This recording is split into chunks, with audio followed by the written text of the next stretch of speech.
यहोवा यहोवा है पाक यहोवा निस्सी तू झंडा को मिटा है पाक यहोवा निस्सी तू झंडा को मिटा है पाक यहोवा राफा तू शाफी को मिटा है पाक यहोवा राफा तू शाफी को मिटा तेरे पीछे चले और शक ना करे तुझ पे रखे ईमान और मसीह मेहरबान तेरे पीछे चले और शक ना करे तुझ पे रखे ईमान और मसीह मेहरबान जो भी चाहे वो हो जाएगा यहोवा यहोवा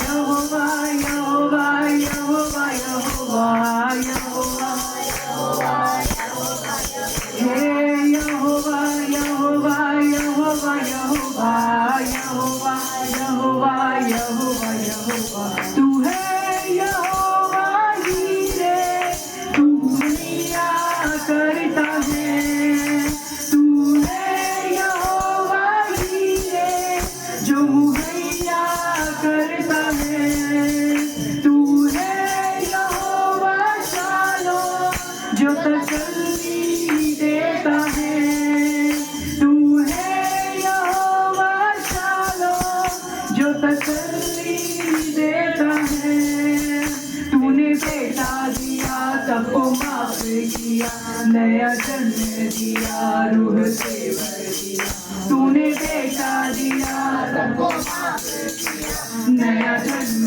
दिया रूह से भर दिया आज शैतान झुक जाएगा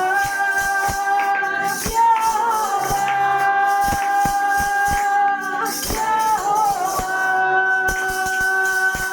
यहोवा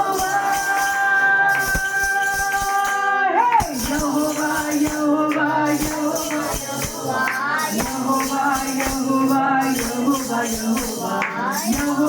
यहोवा यहोवा यहोवा यहोवा यहोवा यहोवा यहोवा यहोवा हो यहोवा यहोवा तालियों के साथ उसकी आराधना करेगा यहोवा उत्तम तालियां उसके लिए बजने पाए यहोवा यहोवा यहोवा यहोवा अपने जीवन की सबसे बेहतरीन तालियां उसके लिए बजाएं यहोवा यहोवा यहोवा यहोवा यहोवा यहोवा यहोवा यहोवा हे यहोवा यहोवा यहोवा यहोवा यहोवा यहोवा यहोवा उत्तम आराधना हो सके यहोवा यहोवा यहोवा यहोवा यहोवा यहोवा यहोवा हे यहोवा यहोवा यहोवा यहोवा यहोवा यहोवा यहोवा यहोवा हो यहोवा यहोवा यहोवा यहोवा यहोवा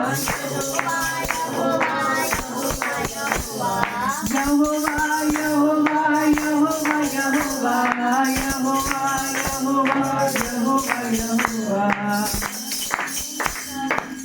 ये जीवन है तेरा प्रभु जी तू ही राज कर हो तेरी मर्जी ये जीवन है तेरा प्रभु जी तू ही राज कर हो तेरी मर्जी संग तेरे हम गाते जाए आए मुसीबत मुस्कुराए संग तेरे हम गाते जाए आए मुसीबत मुस्कुराए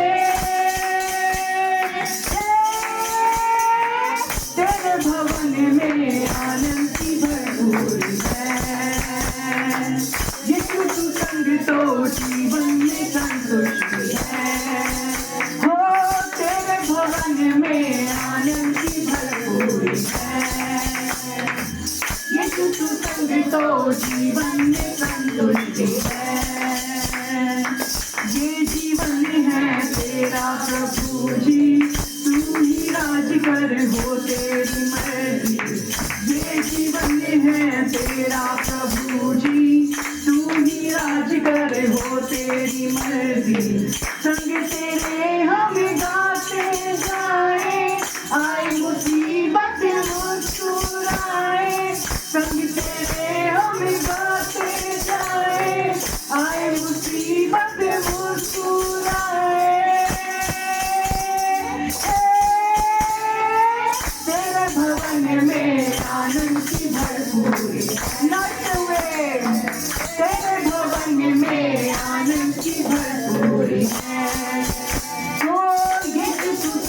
तो जीवन में संतुष्टि है। हो तेरे भवन में आनंद की भरपूरी है। क्रूस पर तब हुई समाप्ति, हारा शैतान मिली पापों से मुक्ति। क्रूस पर तब हुई समाप्ति, हारा शैतान मिली पापों से मुक्ति। तेरी मौत से मिली है आजादी, रोक सके न हमें अब कोई शक्ति। तेरी मौत से मिली है आजादी, रोक सके न हमें अब कोई शक्ति। तेरे भवन में आनंद की भरपूरी है। यीशु तू संग तो जीवन में संतुष्टि है। हो तेरे भवन में आनंद की भरपूरी है। यीशु तू संग तो जीवन में संतुष्टि है। भरपूरी भरपूरी आनंद की भरपूरी, भरपूरी भरपूरी आनंद की भरपूरी। संतुष्टि संतुष्टि यीशु में संतुष्टि, संतुष्टि संतुष्टि भरपूरी भरपूरी आनंद की भरपूरी। संतुष्टि संतुष्टि यीशु में संतुष्टि। मेरा प्याला उमड़े उमड़ते भरे, मेरा जीवन यीशु तू खुशी से भरे। मेरा प्याला उमड़े उमड़ते भरे, मेरा जीवन यीशु तू खुशी से भरे। तेरे भवन में आनंद की भरपूरी है। यीशु तू संग तो जीवन में संतुष्टि है। हो तेरे भवन में आनंद की भरपूरी है। यीशु तू संग तो जीवन में संतुष्टि है। हो तेरे भवन में आनंद की भरपूरी है। यीशु तू संग तो जीवन में संतुष्टि है। कितने लोग अपने जीवन में भरपूरी को देखना चाहते हैं, आनंद की भरपूरी। Hallelujah hallelujah hallelujah. एक मिनट के लिए मेरी तरफ देखिए। कितने लोग चाहते हैं कि हमारे जीवन में आनंद की भरपूरी हो, चाहे दुख हो, कलेश हो, जो मर्जी हो, पर परमेश्वर का आनंद सदैव हमारे जीवन में भरा रहे। तो मैं साथ कर सकते हैं, भरपूरी भरपूरी आनंद की भरपूरी, भरपूरी भरपूरी आनंद की भरपूरी। संतुष्टि संतुष्टि यीशु में संतुष्टि, संतुष्टि संतुष्टि यीशु में संतुष्टि। भरपूरी भरपूरी आनंद की भरपूरी, भरपूरी भरपूरी आनंद की भरपूरी। संतुष्टि संतुष्टि यीशु में संतुष्टि, संतुष्टि यीशु में संतुष्टि। भरपूरी भरपूरी आनंद की भरपूरी, भरपूरी आनंद की भरपूरी। संतुष्टि संतुष्टि यीशु में संतुष्टि, संतुष्टि यीशु में संतुष्टि। तेरे भवन में आनंद की भरपूरी है। यीशु तू संग तो जीवन में संतुष्टि है। हो तेरे भवन में आनंद की भरपूरी है। यीशु तू संग तो जीवन में संतुष्टि है। हाँ तेरे भवन में आनंद की भरपूरी है। यीशु तू संग तो जीवन में संतुष्टि है। हो तेरे भवन में आनंद की भरपूरी है। हाँ यीशु तू संग तो जीवन में संतुष्टि है। हालेलुया। इसका अगला भजन जो हम अभी गाने जा रहे हैं वो प्रभु ने मेरे द्वारा ही लिखवाया, और ऐसी परिस्थिति में लिखवाया जब मेरे पास आशा और उम्मीद कम होती चली गई थी मेरे जीवन के अंदर। और जब मैं प्रभु के सामने बैठी थी कि प्रभु मैं कैसे अपने विश्वास में बनी रहूं, कैसे मैं खड़ी रहूं ऐसी परिस्थिति में भी, तो परमेश्वर ने मुझे कुछ चंद शब्द दिए और प्रभु ने एक भजन तैयार करवाया। हालेलुया। और जब मैं उस भजन को गाती हूँ तो मैंने देखा कि उस भजन को गा के कई बार मेरे अंदर एक हियाव आने लग जाता है। मेरी कठिन परिस्थितियों में भी परमेश्वर मुझे हियाव देने लग जाते हैं। हालेलुया। तो क्या आप में से भी किसी को आज हियाव चाहिए? हालेलुया। जब हमें हियाव मिलेगा तो हम बड़े बड़े काम करने पाएंगे। Hallelujah, hallelujah. हमारे जीवन से बड़े बड़े चमत्कार होने शुरू हो जाएंगे। हालेलुया। तो कितने लोग चाहते हैं कि मेरे जीवन से बड़े बड़े काम, मैं परमेश्वर के लिए बड़े बड़े काम करूं, बड़े बड़े चमत्कार मेरे जीवन से हो। हालेलुया। तो मेरे साथ गाइए।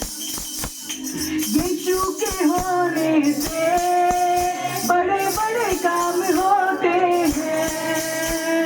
यीशु के होने से जिनके जीवन में हुए बड़े चमत्कार होते हैं।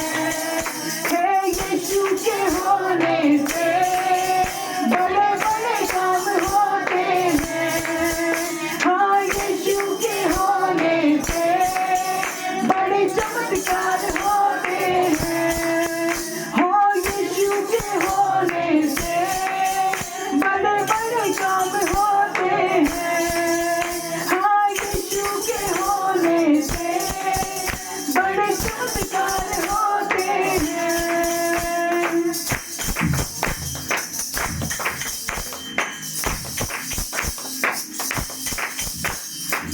जीवन में मेरे थी तेरी कमी, जीवन में मेरे थी तेरी कमी, तू मिला तो बन गई जिंदगी, तू मिला तो बन गई जिंदगी। जीवन में मेरे थी तेरी कमी, जीवन में मेरे थी तेरी कमी, तू मिला तो बन गई जिंदगी, तू मिला तो बन गई जिंदगी। होश में आया तो रोशनी मिल गई, होश में आया तो रोशनी मिल गई। यीशु के होने से मुझे मिली शिफा है पाप से। हाँ, यीशु के होने से मुझे मिली शिफा है पाप से। हाँ, यीशु के होने से बड़े बड़े काम होते हैं। हाँ, यीशु के होने से बड़े चमत्कार होते हैं।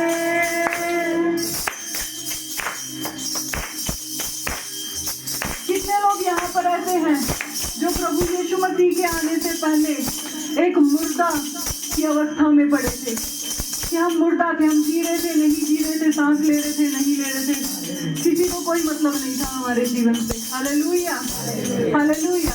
और जब प्रभु यीशु मसीह आया तो उसने हमें जिला दिया हमारी अवस्थाओं में से। Hallelujah, hallelujah. अब हम जीना सीख रहे हैं। हालेलुया। पहले हमें आता नहीं था, अब वो हमें सिखा रहा है, हर दिन हमें चला रहा है। हालेलुया। मुर्दा पड़ा था मैं बंजर भूमि था, मुर्दा पड़ा था मैं बंजर भूमि था, तूने जिला दिया मेरे मसीह जैसा, तूने जिला दिया मेरे मसीह जैसा। मुर्दा पड़ा था मैं बंजर भूमि था, मुर्दा पड़ा था मैं बंजर भूमि था, तूने जिला दिया मेरे मसीह जैसा, तूने जिला दिया मेरे मसीह जैसा। हैरान था सारा जग मेरे जैसा, हैरान था सारा जग मेरे जैसा।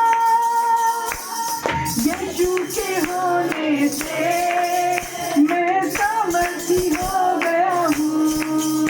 हाँ, यीशु के होने से मैं सामर्थी हो गया हूँ। हाँ, यीशु के होने से बड़े बड़े काम होते हैं। हाँ, यीशु के होने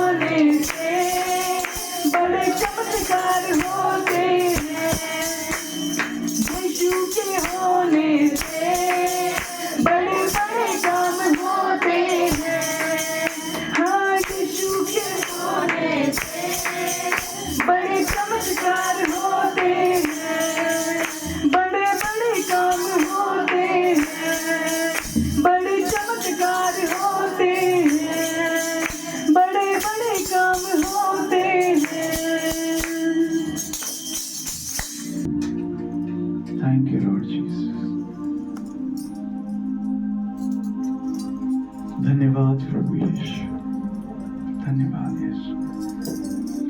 प्रभु यीशु, आपके बड़े बड़े काम हम हमारे जीवन में मांगते हैं, कलीसिया में मांगते हैं। उन्हें दीजिए प्रभु, आप ही कीजिए प्रभु। कलीसिया को दिशा दीजिए प्रभु, ताकि वो आपके मार्ग पर चले गए। एक एक भाई और बहन एक मन हो जाए प्रभु, और वो एक मन होकर आपकी आराधना स्तुति, आपके नाम के लिए, आपकी योजना के लिए काम करने लगे मिलकर प्रभु। आपकी ऐसा अनुग्रह और ऐसी सामर्थ्य जो तरह है प्रभु, धन्यवाद। आपके प्रेम से आप संजो दीजिए कलीसिया के एक एक मोती को प्रभु, आप एक साथ पिरो दीजिए प्रभु, ताकि वो सुंदर हार बने और आपके योग्य ठहरे, आपकी प्रशंसा के योग्य ठहरे। धन्यवाद प्रभु, आपके लहू में सीलो सुरक्षित कर यीशु मसीह के नाम से, आमीन। सारी शैतानी ताकतों का मैं इनकार करता हूँ, वो सब हटाई जाए। प्रभु आपका राज्य स्थापित किया, यीशु नाम में, आमीन। सभी को जय मसीह की। मेरा नाम अक्षय है और मैंने गवाही अभी की है कि हमारी पानी की मोटर में दिक्कत होगी कि वो पानी नहीं उठा रही थी। तो हमने मिस्त्री को बुलाया, मिस्त्री उसको ठीक कर गया। फिर नहीं उसने उठाया, फिर वो दोबारा आके फिर उसको ठीक करके चला गया और बोला जी इसमें कोई कमी नहीं है। मैंने खोल के देख लिया, सब कुछ कर लिया, इसमें कुछ कमी नहीं है। और फिर जब वो लगा के उसको चला गया, दोबारा उसने रिपेयर करके लगा दिया, फिर चलाए वो, फिर पानी नहीं आ रहा। अब वो मिस्त्री डर गया, उसको हमने फोन किया, वो बोला जी अपना उठा लेगी, मैं क्या करूँ, इसमें कुछ नहीं मेरे को प्रॉब्लम मिल रही। तो वो आया नहीं। फिर मैंने प्रभु यीशु को पुकारा, मैंने कहा प्रभु ना मिस्त्री को दिख रहा है इसमें क्या प्रॉब्लम है, ना वो भी नहीं, उसको भी नहीं मिल रही और पानी की जरूरत है, प्रभु आप करें। और प्रभु यीशु मसीह का जैसे ही मैंने प्रार्थना की, उस दिन के बाद वो मोटर चलाते और पानी आराम से चढ़ जाता है। प्रभु यीशु मसीह का धन्यवाद। जो कोई नहीं कर पाता प्रभु यीशु उसको ठीक अपराध कर सकता। प्रभु यीशु मसीह का बहुत बहुत धन्यवाद। और एक गवाही मेरी कल की है, मैंने एक ऑर्डर लगाया था और वो 5 दिन के अंदर आना था। और अभी मेरे हस्बैंड को कल जाना था ड्यूटी पे, उन्हीं को ज़रूरत थी, उन्हीं के लिए लगाया था और वो आया नहीं ऑर्डर। वो मैं उसको ट्रैकिंग कर रही थी तो आउट ऑफ डिलीवरी हुआ ही नहीं वो प्रोडक्ट। और मैंने सोचा ये तो चले जाएंगे, फिर इसका मैं क्या करूँगी। फिर मैंने कॉल भी किया, कॉल वालों ने भी नहीं उठाया कॉल। और वो बोले जी, उन्होंने कॉल ही नहीं उठाया, बल्कि मैं 2 बार कॉल किया, वो बोले दूसरा नंबर ले लो, दूसरा नंबर ले लो, ऐसे करते रहे। फिर मैंने सोचा ये आज तो नहीं आएगा, कल तो आज तो सैटरडे है और कल संडे को तो आएगा नहीं और मंडे को सुबह ही चले जाएंगे, फिर कैसे होएगा। फिर मैंने प्रभु को बोला, प्रभु आप ना आज इस ऑर्डर को आप पहुँचा दो कैसे नहीं करके, और वो मेरे को ज़रूरत है आज। और प्रभु यीशु मसीह का ऐसा धन्यवाद है, जब वो ट्रैकिंग करने के बाद भी वो आउट ऑफ डिलीवरी भी नहीं हुआ वो प्रोडक्ट, पर देखा तो 2 घंटे के बाद वो घर आया हुआ था प्रोडक्ट। प्रभु यीशु मसीह का धन्यवाद। और मैंने फिर भी देखा कि वो आउट ऑफ डिलीवरी तब भी नहीं दिखा रहा था ट्रैकिंग, पर प्रभु ने उसको घर तक पहुंचा दिया। मैं प्रभु यीशु मसीह का धन्यवाद करती हूँ और उसके अनुग्रह के लिए धन्यवाद करती हूँ। जय मसीह की जय मसीह की सभी को। मेरा नाम पूर्विका और मैं बापोली गाँव से आती हूँ।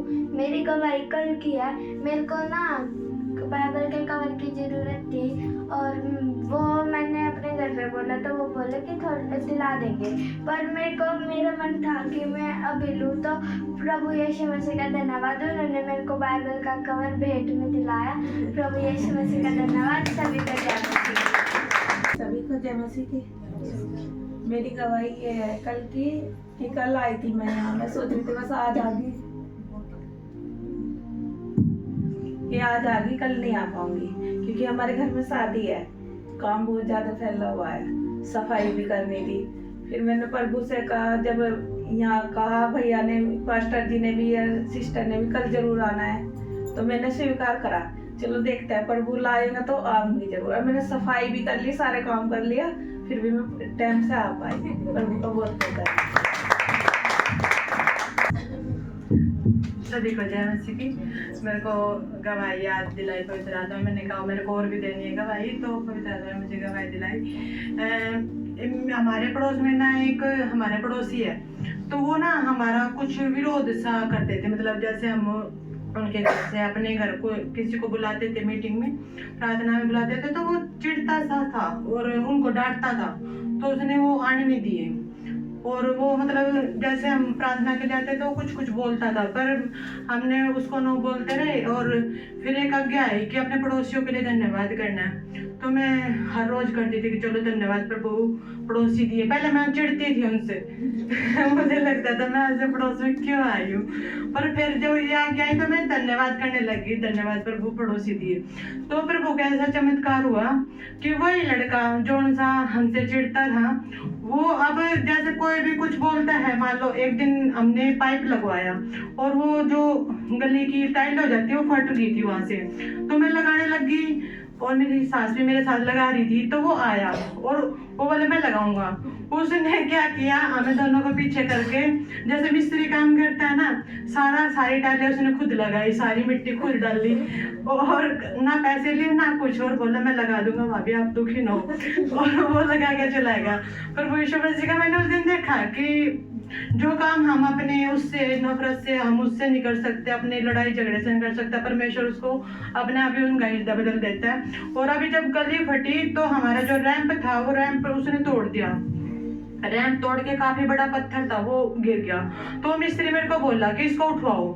मैंने बोला मैं कैसे उठाऊंगी इसको, इतना भारी है वो तो। और वो लड़का आया और बोला, उससे लड़ने लग गया, तेरा दिमाग खराब है, ये लोग उठाएगी, तू ट्रैक्टर बोला मैं उठा के रखूंगा इसको। वो खुद ही आगे हट रहा है, जो हमें कुछ बोल रहा है वो आगे आके हट रहा है, और पर वो उसको इस्तेमाल कर रहे हैं, जो कोई आ रहा है उसका वो काम करवाता है वो। पर वो यीशु मसीह का मैंने इतना धन्यवाद किया कि प्रभु ने जो हमें हमारे अंदर से नफरत थी वो एक आज्ञा आते ही प्रभु ने उनका हृदय को बदला। प्रभु यीशु मसीह का धन्यवाद। अब वो हमसे कोई विरोध नहीं करता ना हमें कुछ। और मैं अपनी एक गवाही दूं, एक गवाही मेरे को प्रभु ने अभी दिलाई, ज़्यादा भी नहीं, काफी कई दिन पहले भी दिलवाई थी। जब भाभी का सिस्टर हमारी कलीसिया में आना स्टार्ट किया था उन्होंने, तो इनको देख कर मेरे को चिढ़ उठती थी। मैं कहा ये क्यों आई हमारी कलीसिया में, ये इतनी दूर से इनको वहाँ कलीसिया में। और ये जब भी कलीसिया आती थी मेरे को इनको देख के ना बड़ी अंदर से जलन सी महसूस होती थी, और मैं जलती थी इनसे कि ये क्यों आई। कोई मीटिंग प्रार्थना होती थी, जैसे कोई फंक्शन हो गया, जब ये आ जाती थी। और फिर पास्टर जी कई बार मेरे को ही दे देते थे सेवा के जाओ इनको वो करवा के। मेरे को पास्टर जी को भी तो मैं कुछ नहीं बोल सकती थी, पर ना मैंने प्रभु को बोला, पर मेरे को अंदर से इनके प्रति जलन सी हो जाती थी, क्यों आती है ये अपनी वही कलीसिया में ना चली जाए ये वो। तो पर यीशु मसीह का धन्यवाद। फिर जैसे शादी हुई है आगे, मैंने कहा अब तो ये हर रोज फिर मैंने एक दिन अपनी काउंसलिंग में पास्टर जी को बता दी ये बात। पास्टर जी मेरे को ना सिस्टर को देख के जलन होती है, तो पास्टर जी ने उस दिन प्रार्थना की और मेरे को एक आज्ञा दी, और जैसे वो आज्ञा मेरे पास आई मैंने उसको स्वीकार कर लिया। और जैसे स्वीकार किया मैंने देखा कि जो इनके प्रति मेरे अंदर नफरत थी वो परमेश्वर ने एक आदर में और प्रेम में बदल दी। और प्रभु यीशु मसीह का धन्यवाद, वो जो नफरत का अंदर से किसी हिस्से में नफरत थी, परमेश्वर का वहाँ पे प्रेम आया। और प्रभु यीशु मसीह का धन्यवाद, अब ऐसा कुछ भी नहीं है, ना मैं उनसे जलती ना मैं कुछ। अब मैं उनको देख के मेरे को खुशी भी होती है कि प्रभु ने एक ऐसी आत्मिक बात हमें दी जो हमारी केयर भी करती है। और इस कलीसिया के लिए जब से वो आई है मैंने कुछ बदलाव देखे अपनी कलीसिया में। प्रभु यीशु मसीह का धन्यवाद कि प्रभु जिस हमें नहीं पता होता किस हिस्से में क्या है, क्यों आती है, पर प्रभु यीशु को पता है। वो प्रभु यीशु मसीह का धन्यवाद कि वो अपनी आज्ञा दे के हमें उस हिस्से में बदलाव करते हैं। प्रभु यीशु मसीह का धन्यवाद। जय मसीह की सभी। ठीक है जी, गवाही मेरी है। कल 14 फरवरी था और इसे 14 फरवरी का दिन कहते हैं वैलेंटाइंस डे। ठीक है, ये प्यार का दिन होता है। ठीक है, तो कल एक मीटिंग, एक सभा हमारे बीच में थी, पास्टर आए थे आगरा से। और जैसे कि मैंने कल भी गवाही में बताया कि वो अचानक से मीटिंग रखी गई थी। 2 दिन पहले ही उन्होंने बताया और तुरंत उसके सारे इंतजाम किए गए, तैयारी की गई और मीटिंग की गई। तो जब वो मीटिंग हो गई, शाम को मैं घर गया और अपने बेड पे बिस्तरे पे लेटा था, तो उस समय प्रभु की बात मेरे तक पहुंची और उन्होंने बोला हैप्पी वैलेंटाइन डे। प्रभु ऐसा कैसे? फिर एकदम से समझ आता चला गया कैसे वो मीटिंग प्रभु ने रखवाई, क्या उसमें वचन दिया, हमारी कलीसिया के लिए वचन दिया, हमारे लिए वचन दिया, और वो वचन प्रभु का तोहफा हमारे लिए था। फिर मुझे एहसास हुआ और परमेश्वर का प्यार फील हुआ। हम प्यार को जनरली आपस में बस ये सोच लेते हैं मेल और फीमेल के बीच में ही हो सकता है, वहीं तक हमारा नजरिया जाता है, वहीं तक हमारी सोच जाती है। और प्यार तो परमेश्वर के और हमारे बीच में है, जो सच्चा प्रेम है। उसके बाद वहां से यहाँ आता है, फिर आगे कहीं ट्रांसफर होता है, ठीक है। तो उसको मैंने महसूस किया। प्रभु यीशु मसीह का बड़ा धन्यवाद कि वो अपने प्यार को जाहिर करते हैं, अपने प्यार को बताते हैं, इतने बड़े बड़े वायदे हमसे करते हैं और उन वायदों को वो पूरा भी करने के लिए सक्षम है। हमारी तो सोच भी इतनी नहीं होती जितने बड़े उनके वायदे हैं। आमीन आमीन आमीन हालेलुया। तो उन्होंने जो वायदे किए वो पूरा भी करेंगे और वो तोहफे भी देते हैं, उसके लिए उनका धन्यवाद।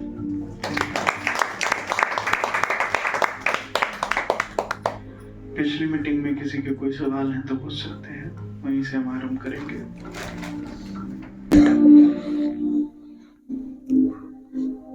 क्या वचन था पिछले संडे को? 11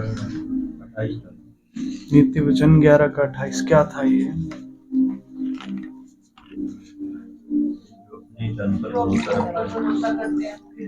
वो गिर जाता है परंतु धर्मी आमीन। ठीक है, कोई डाउट इसमें किसी का? कोई बात इसमें पूछनी है?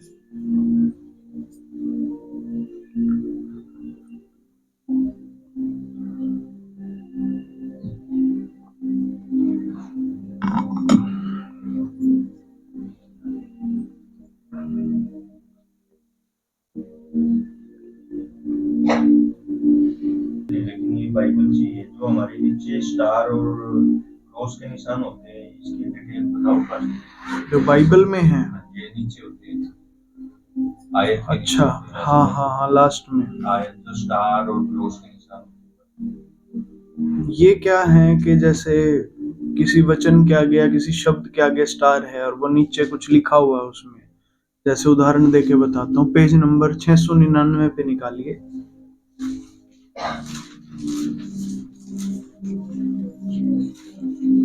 भजन संहिता 65 अध्याय है।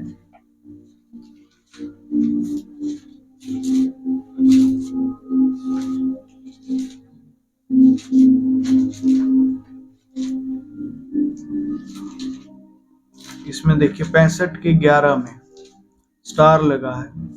अपनी भलाई से भरे हुए वर्ष पर तूने मानो मुकुट रख दिया है, तेरे मार्गों में उत्तम उत्तम पदार्थ पाए जाते हैं।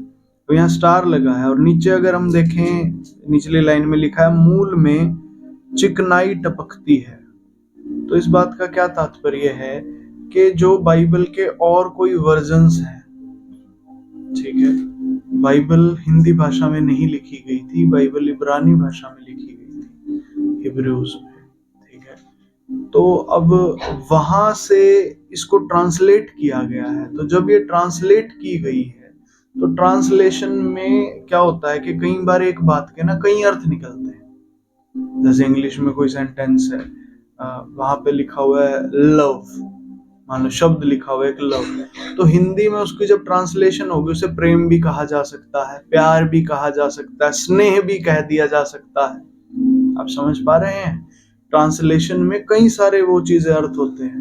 तो वैसे ही वही उस तरीके की चीजों को नीचे यहाँ पे दिखा देते हैं कि इसका ये बात भी इसकी जगह आप समझ सकते हैं इसको, क्योंकि ये ट्रांसलेट किया गया तो ऐसी ट्रांसलेशन भी इसकी हो सकती है, ठीक है, या हो सकती है या फिर हुई है किसी और वर्जन में, ऐसा ये दिखाया गया। फिर आगे दिखाया गया जैसे 66 का 6 में, उसने समुद्र को सूखी भूमि कर डाला, फिर स्टार लगा हुआ है। अब इसको आप नीचे देखेंगे तो यहाँ 66 के 6 में लिखा है निर्गमन 14 का 21, निकाल लीजिए।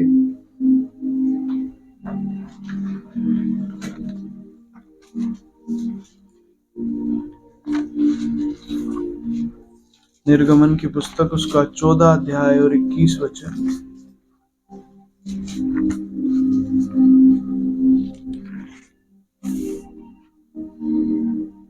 तब मूसा ने अपना हाथ, पढ़े आप पढ़ें।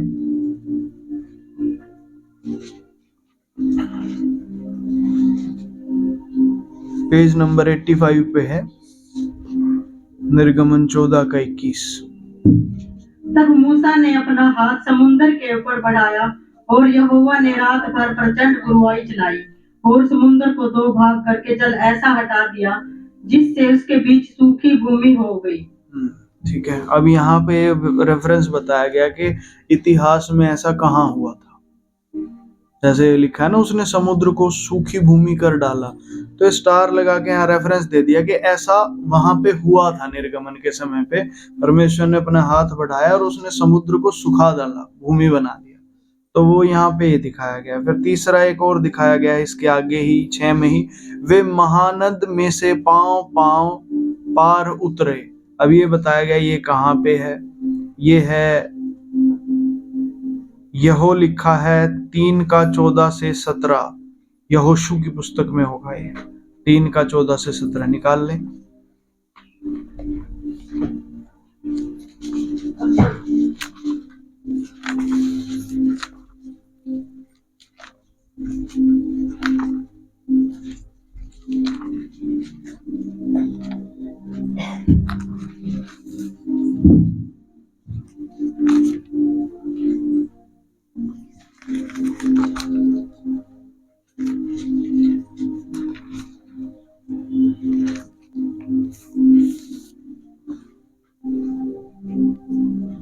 पढ़े। इसीलिए जब प्रजा के लोगों ने अपने डेरों से यरदन पार जाने को याजक वाचा का संदूक उठाए हुए प्रजा के आगे आगे चले और संदूक के उठाने वाले यरदन पार पहुंचे और संदूक के उठाने वाले याजकों के पांव यरदन तीर के जल में डूब गए।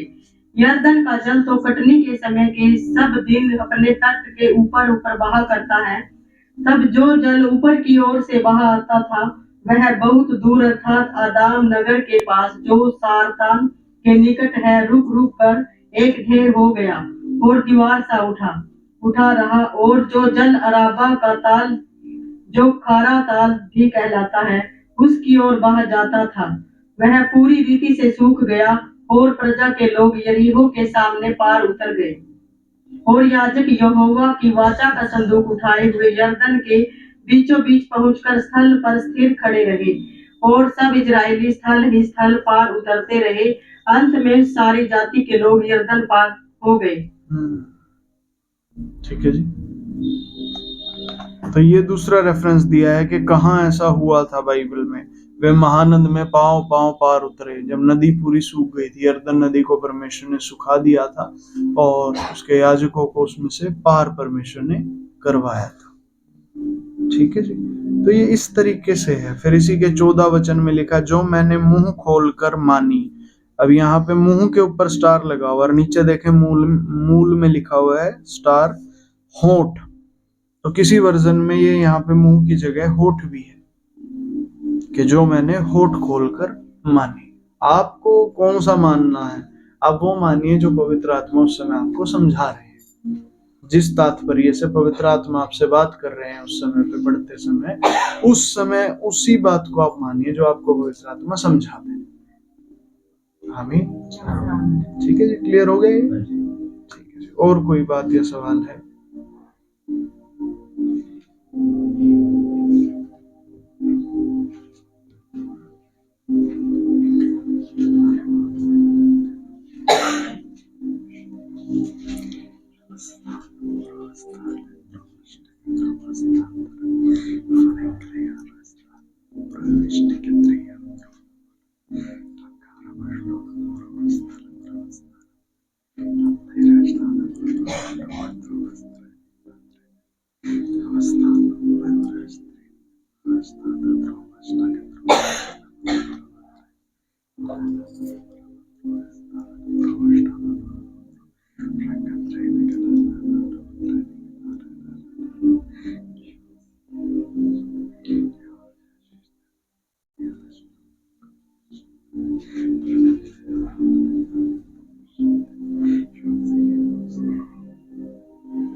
ठीक है, तो आज हम निकालेंगे भजन संहिता उसका 66 अध्याय और उसका 8 से 12।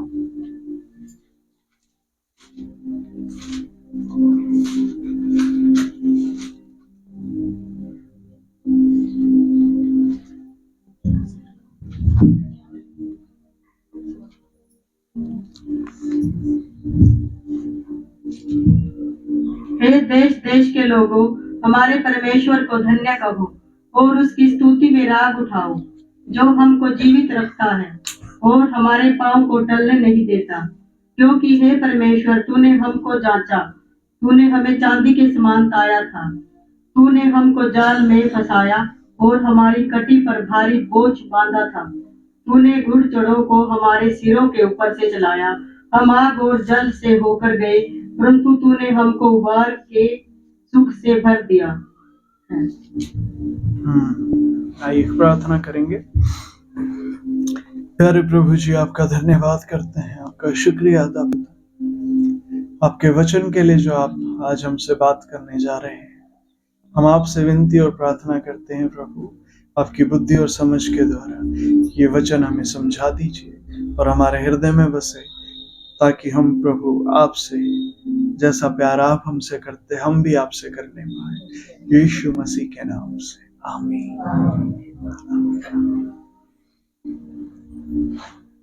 हे देश देश के लोगों, हमारे परमेश्वर को धन्य कहो और उसकी स्तुति में राग उठाओ। हम जब चीजों को, बातों को, जगहों को देखते हैं, हम हमारे परमेश्वर को ना सबसे ताकतवर नहीं देखते।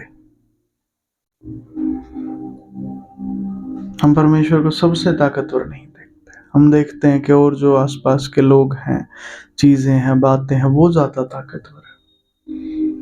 हमारा परमेश्वर में ताकतवर दिखाई नहीं देता। वो ठीक है, चमत्कार करता है, चिन्ह करता है, हमारे बीच में उसके काम प्रकट होते हैं, पर हमारा दिमाग उसे स्वीकार नहीं करता कि वो सबसे ताकतवर है। क्योंकि दिमाग मानता है सबसे ताकतवर अगर परमेश्वर है तो उसकी प्रजा भी फिर सबसे ताकतवर होनी चाहिए। पर यहाँ तो बुरे लोग अकड़ते फिरते हैं, यहाँ तो दुष्ट लोग अकड़ते फिरते हैं, झूठे लोग, बेकार लोग जो अपनी बात पे खड़े नहीं रहते, जो बेकार चीजों को ऊंचा उठाते हैं, लड़ाई झगड़े से प्रसन्न होते हैं, दूसरों को कुचलने में उनको प्रसन्नता मिलती है, ऐसे लोगों को हम ताकतवर देखते हैं। और परमेश्वर की प्रजा जो कि स्वयं हम हैं, हम खुद को उस सामर्थ्य की जगह पे नहीं देखते, तब हमारा दिमाग परमेश्वर को ताकतवर नहीं मानता। परमेश्वर ऐसे प्रतीत होते हैं हमें। देखो, मुझे नहीं पता आप लोगों ने कितना इस चीज को महसूस किया है, पर मैंने किया है, ठीक है। तो हमारा दिमाग ऐसा करता है, वो देखता नहीं, वो परमेश्वर को सबसे ताकतवर नहीं मानता। और उसका जो चिन्ह है वो ये है कि हम डरते हैं, हमें डर लगता है। अगर हमारे दिमाग को ये पता हो कि हमारा परमेश्वर तब सबसे ताकतवर है, हम डरेंगे ही नहीं। क्यों? क्योंकि हमारे परमेश्वर के साथ तो हम चल रहे हैं, उसके साथ तो हम चल ही रहे हैं, तो फिर हम दूसरों से क्यों डरेंगे? अगर हमें पता है कि हमारा परमेश्वर सबसे ताकतवर है। दिमाग नहीं मानता इस बात को। दिमाग कहता है कहाँ है हमारा परमेश्वर ताकतवर? हमारा परमेश्वर तो है ही नहीं ताकतवर। कभी कभार ही मतलब हम 10 प्रार्थना करते हैं तो 10 में से ये मान के चलो 7-8 सुनी जाती है, और जो बड़ी बड़ी प्रार्थनाएं होती है वो तो हमारे सामने आती ही नहीं, ठीक है, या वो तो पूरी ही नहीं होती, ठीक है। एक्चुअली होता क्या है समझिएगा, आप जब प्रार्थना करते हैं तो प्रार्थना में जो चीजें आप मांगते हैं प्रभु से, ठीक है, वो चीजें जब आपके पास आने में विलंब होता है तो आपको क्या लगता है कि वो प्रार्थना नहीं सुनी जा रही, आपके दिमाग को लगता है प्रार्थना नहीं सुनी जा रही, पर हकीकत क्या है कि आपकी प्रार्थना, जब आप यीशु मसीह में आकर पवित्र हो जाते हैं, पवित्र लोगों की प्रार्थना सुनी जाती है। नहीं भाई, जब तक कोई पवित्र नहीं है, अशुद्धता में है, धर्म में जी रहा है, उसकी प्रार्थना भी घृणित ठहरती है परमेश्वर के सामने, वो नहीं सुनी जाती। पर जब आप पवित्र हो जाते हैं तो आपकी प्रार्थनाएं सुनी जाती है। ठीक है पास्टर जी, पर हम तत्काल में प्रभाव नहीं देखते, हम तो दूसरे ही ताकतवर दिखाई देते। ये एक भ्रम है जो हकीकत नहीं है। पास्टर जी कैसे?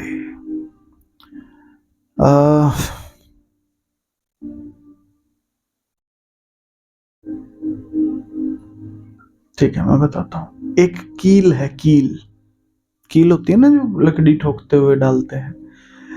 आपको क्या लगता है एक कील अपने पूरे जीवन काल में कितने हथौड़ों से मिली होगी?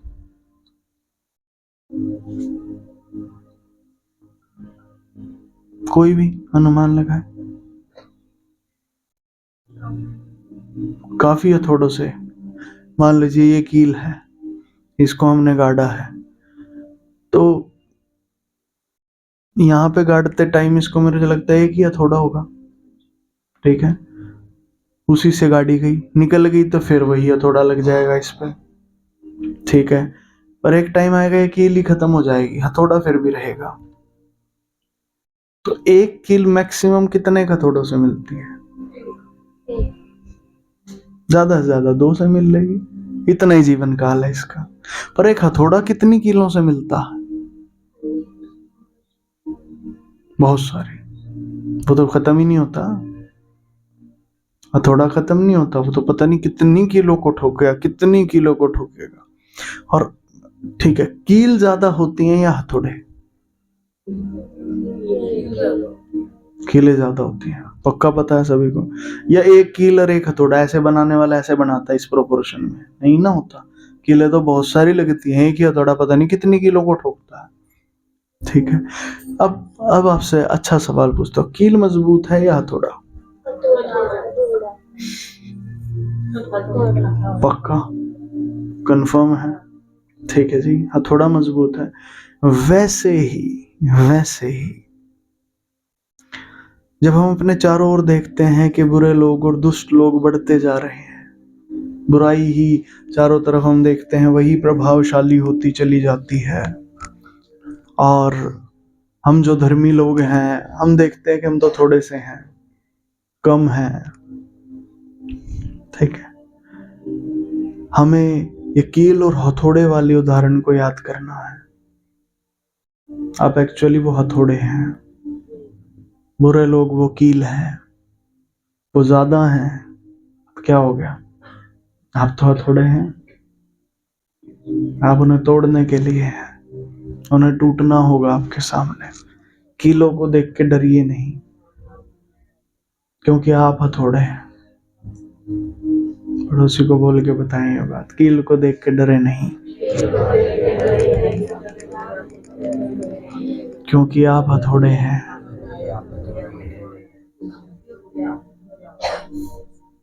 ठीक है, आप अपने चारों ओर की कीलों को देख के डर जाते हैं। शत्रु आपको ऐसे ही डराता है।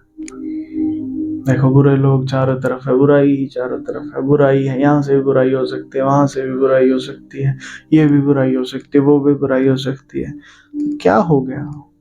क्यों डरना है? होने दो बुराई को, आप हथौड़े हो, आने दो कीलों को, ठुकेंगी वो सारी के सामने, ताकि आप उसके वचनों को ग्रहण कर सको। दुनिया में आप हथौड़े हैं, दुनिया नहीं तोड़ सकती आपको। पास्टर क्या ये सच है? हाँ, देख लो अपनी गवाहियों को अपने जीवन की। जहां आप टकराए हैं वो चीज टूटी है, आप नहीं। कहीं देख लो, नहीं पास्टर अभी कुछ ऐसी जगह है जो टूटी नहीं है, कोई नहीं, वो भी टूट जाएंगे। हथौड़े का तो काम ही तोड़ना होता है। समझ आ रहा है कि नहीं? Hallelujah, hallelujah. पास्टर क्या ये सच है? पूरी रीति से सच है। आप हथौड़े हैं, आप कीलों को देख के घबराना नहीं। आमीन आमीन। बस ये हमें हमारा परमेश्वर कमजोर क्यों दिखता है? क्योंकि आप अभी खुद को जैसे हैं वैसे देख नहीं पा रहे हैं। और फिर जब आप खुद को वैसा देख नहीं पा रहे हैं जैसे आप हैं, आप परमेश्वर को भी वैसा नहीं देख पा रहे हैं जैसा परमेश्वर है। पशी तो हम खुद को कैसे देख रहे हैं? जैसे दुनिया आपको देखती है, आप अपने आप को वैसा देखते हैं।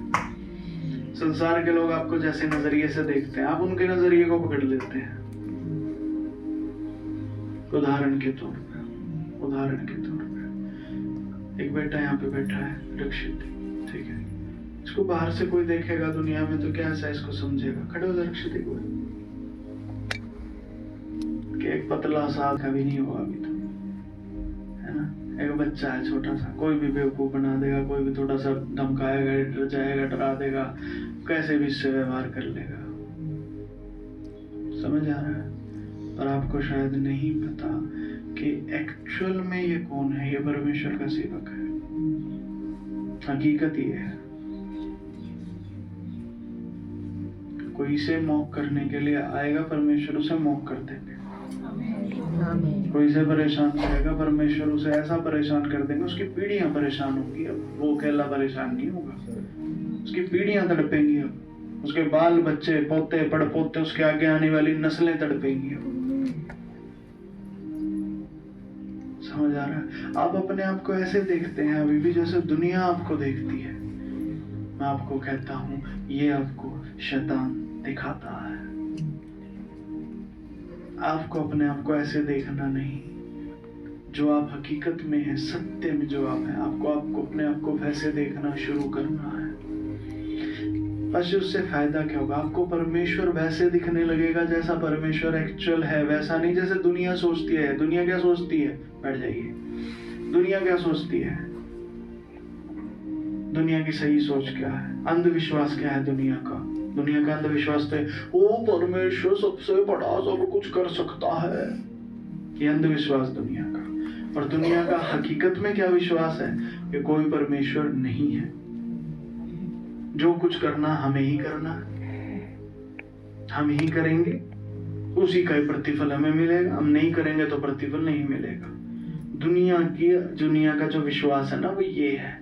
और आप दुनिया के अंधविश्वास को भी पकड़ लेते हैं, दुनिया के विश्वास को भी पकड़ लेते हैं और उसी को अपने अंदर चिपका लेते हैं। हाँ जी, काम तो हमें ही करना पड़ेगा, परमेश्वर तो फिर प्रतिफल देंगे। हकीकत में परमेश्वर ऐसे है ही नहीं। तो बस जी परमेश्वर कैसे हैं? ना परमेश्वर बाहर के अंधविश्वास वाले, ओ वो सबसे बड़ा है, जैसा कोई भी नहीं है। एक्चुअली परमेश्वर ऐसे है ही नहीं। हकीकत में कौन से है परमेश्वर? परमेश्वर में जो आपसे कलीसिया में आके मिलते हैं, आपको मिलने के लिए बुलाते हैं। हकीकत में तो परमेश्वर वो है जो हमसे मिलने के लिए आ रहे हैं, जो आपसे बात करते हैं। हर बार आपकी गवाहियां होती हैं कि मेरे मन में कुछ चल रहा था, बस ये आपने जवाब दे दिया उस बात का। मुझे क्या पता, आपने मुझे थोड़ी बताई आपके मन में क्या चल रही है। पर आपके परमेश्वर आपके मन की बात को सुनता है, वो मुझ में से आपके जवाब को दे देता है। एक्चुअल तो परमेश्वर वो है जो आपसे मिल रहा है।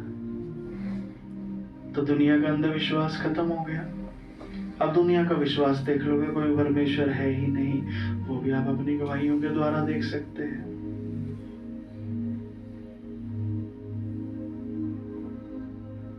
वो भी आप अपनी गवाही के द्वारा देख सकते हैं। अभी बहन ने गवाही दी कि उनका एक पड़ोसी था जो उनसे चिढ़ता था, उनसे बैर करता था, बुरा भला बोलता था। क्या हो गया? उन्होंने तो नहीं किया कुछ भी जाके। उन्होंने ना उस पड़ोसी को मनाया, ना उससे वार्तालाप की, ना उससे बातचीत करी, ना उससे अच्छा रिश्ता बनाने की कोशिश करी। उन्होंने तो कर्म ही नहीं किया।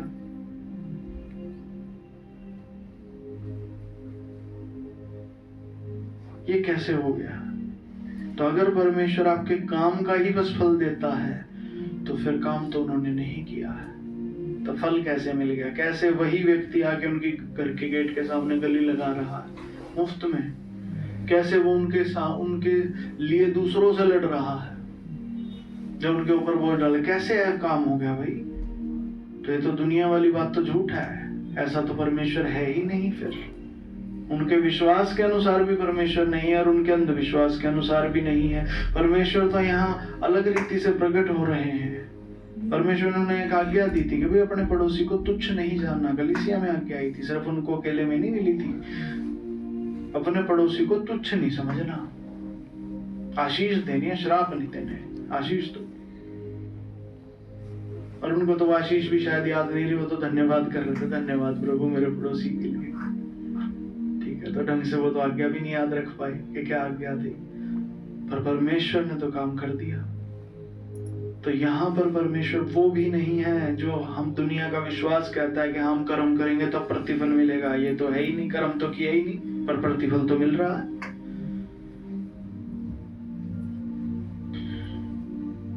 कुछ समझ आ रहा है? कर्म तो भाई किया ही नहीं, प्रतिफल तो मिल रहा है।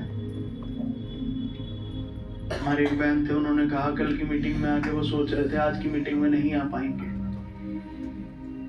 घर में बहुत सारे काम हैं। ठीक है, तो वो अगर मीटिंग में नहीं आते तो घर पे क्या करते? काम करते।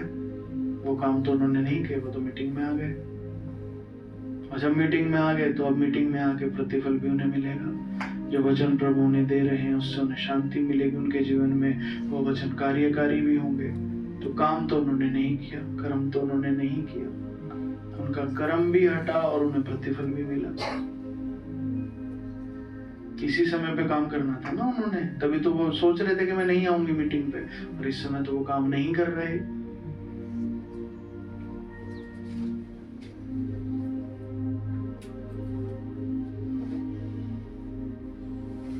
Hallelujah, hallelujah. हमारा परमेश्वर ऐसा नहीं है जैसा दुनिया दिखाती है बेटे। तो आपको चोट इसीलिए लगती है कि जैसे दुनिया परमेश्वर को दिखा रही है, पोर्ट्रे कर रही है, आप भी वैसा ही मान के चल रहे हैं। आप वैसा क्यों मान रहे हैं? जैसा आपने देखा है वैसा मानिए ना। दुनिया को पता थोड़ी है कुछ, दुनिया तो मूर्ख है, अंधी है, वो अंधकार में चल रही है,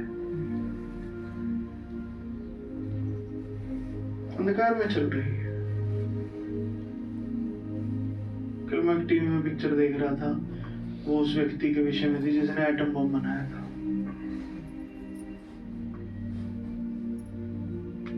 उसमें उसके जीवन को दिखा रहे थे, उस व्यक्ति का जीवन कैसा था। मैंने उस पिक्चर को चलाया, शायद आधे पौने घंटे चलाया, मेरे को जरा सा भी मजा नहीं आया उसके जीवन को देखने में। कितना बेकार जीवन है, अशांत व्यक्ति है, बहुत ज्यादा शांति तो है ही नहीं। और फिर अशांत होकर उसने ऐसी अशांति को फैला दिया जो दुनिया को तबाह करने वाली है। तो कैसे आप कह सकते हैं कि दुनिया अंधी नहीं है? ये तो अंधी है, अपना ही विनाश खुद बना रही है, तो पूरी रीति से अंधी है। कुछ समझ पा रहे हैं? तो अंधों के पीछे नहीं चले। बाइबल में लिखा है यदि अंधा अंधे को मार्ग दिखाए तो दोनों गड्ढे में जा गिरेंगे। अंधों के पीछे नहीं चलना बेटे। ये संसार अंधा है, आत्मिक अंधापन का शिकार है। इनको आत्मा में कुछ दिखाई नहीं दे रहा, कहाँ जा रहे हैं, क्या कर रहे हैं, इनके पीछे नहीं चलना है, छोड़ दें आज ही से। पास्टर जी पर ये तो कामयाब लोग हैं। अरे वो अंधा अंधे के काम, अंधों में काना राजा होता ना, वो है इनका काम। जो इनके कामयाब लोग हैं वो काने होंगे, इससे ज्यादा कुछ नहीं है। स्वस्थ नहीं है ये पाप की वजह से बीमार है। इनको फॉलो करना छोड़िए, प्रभु यीशु मसीह को फॉलो करना शुरू कीजिए। उस पर ध्यान लगाइए जो आपके अंदर है। तब आपको परमेश्वर सामर्थ्य दिखने लगेगा, या फिर ये को एक्चुअल में वो कौन है वो दिखने लगेगा, हकीकत में कौन है वो। इनको बार वाले को हकीकत थोड़ी पता है। इनको दो बात परमेश्वर के विषय में याद है, बस वही दो बात गाते रहते हैं हर जगह, कहीं बैठ लो। और वो आज के राग नहीं इनके, ये सदियों पुराने राग है, वही अलापते रहते हैं राग परमेश्वर के विषय में। उससे ज्यादा कुछ नहीं आता इनको। अंधे हैं।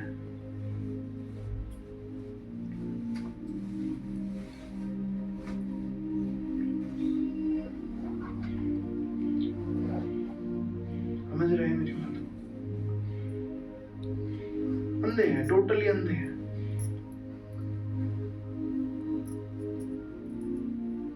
किसी की मृत्यु हो जाती है। मैंने बाइबल में पढ़ा है कि मृत्यु के स्थान पे जाना अच्छा है, ताकि आप शोक कर सको, आप देख सको कि मनुष्य की दशा क्या होती है, आप जान सको। अब जाओ किसी की मृत्यु की जगह पे, वहां पे क्या चल रहा है? शोक थोड़ा कौन कर रहा होता है? शोक वहां कोई नहीं कर रहा होता शोक। कुछ एक्टिंग कर रहे होते हैं रोने की, कुछ दुख दिखाने की एक्टिंग कर रहे होते हैं, कुछ अपना बैठते हैं जाके बीड़ी बड़ी पी के अखबार पढ़ के अपना आ जाते हैं। सोशल टाइम पास चल रहा है। हाँ जी, बस कहने को हो गया, हाँ जी हमें पता चला था कुछ हो गया तो इसलिए हम तो, देखो हमारा दिल कितना प्यार से भरा हुआ, देखो हम तो आपके लिए आए हैं। बस ये क्या हकीकत में प्यार नहीं होता? होता है। उसे देखता कौन? उसे दिखाता कौन है?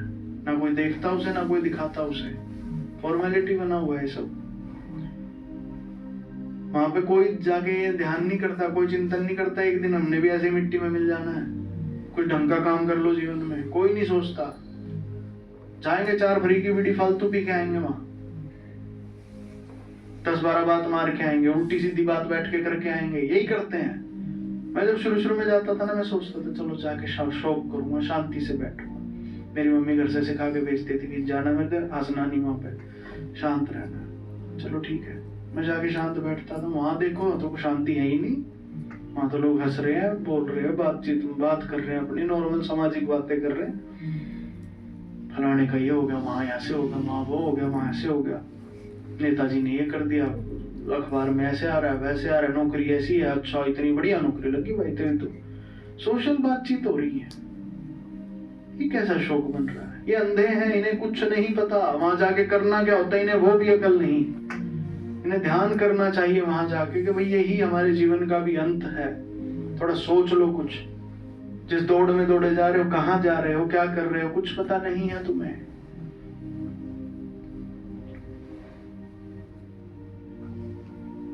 और हम भी फिर उन्हीं के साथ लग जाते हैं, उनके जैसे।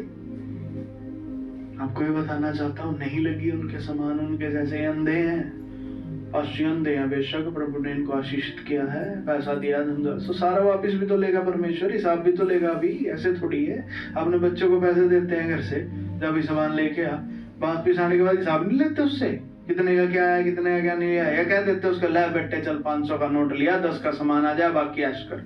ऐसे करते क्या? तो जिसको जितना दिया उससे हिसाब भी उतना ही लिया जाएगा। क्या किया क्या तूने? समझ आ रहा है कि नहीं? हिसाब भी लिया जाएगा भाई, क्या किया तूने। और जब वो हिसाब दिखाएंगे सारे उड़ा दिए जी, कुछ नहीं करा, आपकी इच्छा तो पूरी की नहीं, जिस काम के लिए आपने भेजा था वैसा वो तो हमने कुछ भी नहीं किया। चलो भाई तू दुष्ट दास, अब जान दे रहे मैं, ये हालात होने वाले हैं। और थोड़ी सी जिंदगी है ये, ज्यादा बड़ी नहीं है, ज्यादा बड़ी जिंदगी है ही नहीं भाई। 60-70 साल, 80 साल, 85 साल, ज्यादा पहलवान हो आप तो 90 साल। सही बता रहा हूं, उससे ज्यादा जिंदगी नहीं है।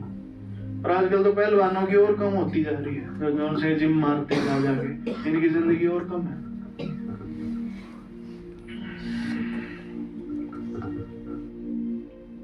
तुरंत बाद हिसाब है भाई, और उसके बाद आप कुछ कर नहीं सकते, कुछ नहीं कर सकते। हंसी की बात है, दुनिया में भी हमने सुनी है, ये है वो। दुनिया वाले वो अंधे हैं जो ऐसी बात बोलते हैं, वो नकली बातें करते हैं, क्योंकि उनकी बातों में ना अंदर कुछ दम नहीं है, बार बार से खोखली बातें हैं। जो साधु बाबा बाबा ये बैठे रहते हैं, ये करते रहते हैं, इस तरह की बातें सब फ्रॉड है। ये अंदर कोई सच्चाई नहीं है इनके, झूठ है, बेवकूफ बनाते हैं। हकीकत में ये वैसे है ही नहीं जैसी बातें करते हैं, हकीकत इनके अंदर सत्य है ही नहीं। इन्होंने वाकपटुता सीखी, अच्छी अच्छी बातें करना सीख गए हैं, बस किसी तरह से बेवकूफ बनाने के लिए। तो लोग बन जाते हैं, इनकी एक्टिंग के शिकार हो जाते हैं। पास्टर जी हम क्या करें? इनको फॉलो करना बंद करें। नहीं जी, हम बाबाओं को सुनते हैं, अच्छी बातें बताते हैं। रे मूर्ख आदमी, छोड़ उसे सुनना, बंद कर उसे सुनना, सत्य को सुन, क्योंकि उससे तेरे जीवन में कुछ होगा। वहां तेरे जीवन में विनाश होगा, यहाँ तेरे जीवन में सच्चाई आएगी। तो भलाई के लिए बढ़ेगा जब तू प्रभु के वचनों को सुनेगा। क्योंकि वो सत्य हैं, वो तेरे जीवन में काम करेंगे। यहाँ लिखा है, हे देश देश के लोगों हमारे परमेश्वर को धन्य कहो, उसकी स्तुति में राग उठाओ। हमें से कितनों ने प्रभु के लिए भजन लिखा है आज तक? सिर्फ 1, 2, 3, अरे अपने भजन बना के लिखे हैं।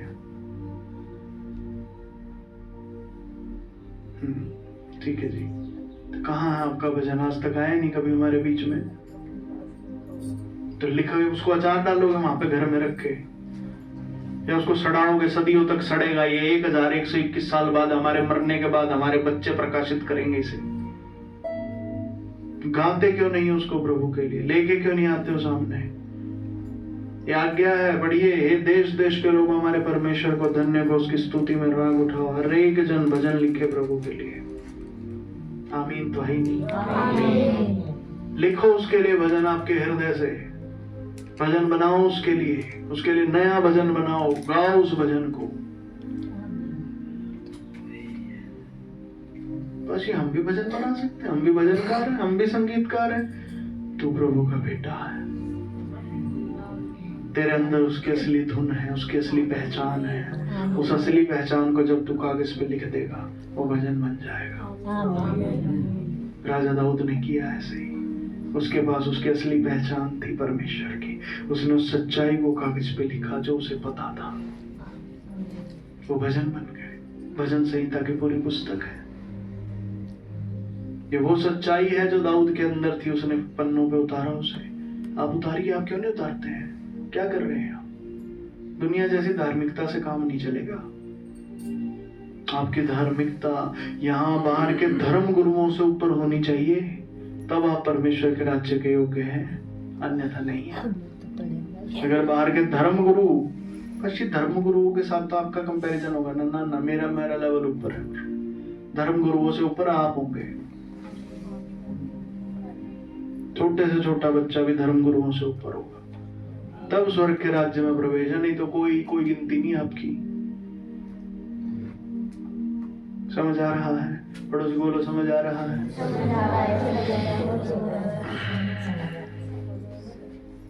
ध्यान दे, उसकी स्तुति में राग उठाओ। मान लो ना इस आज्ञा को, स्वीकार करो आज सारे। हाँ प्रभु, मैं तेरी स्तुति में राग उठाऊंगा।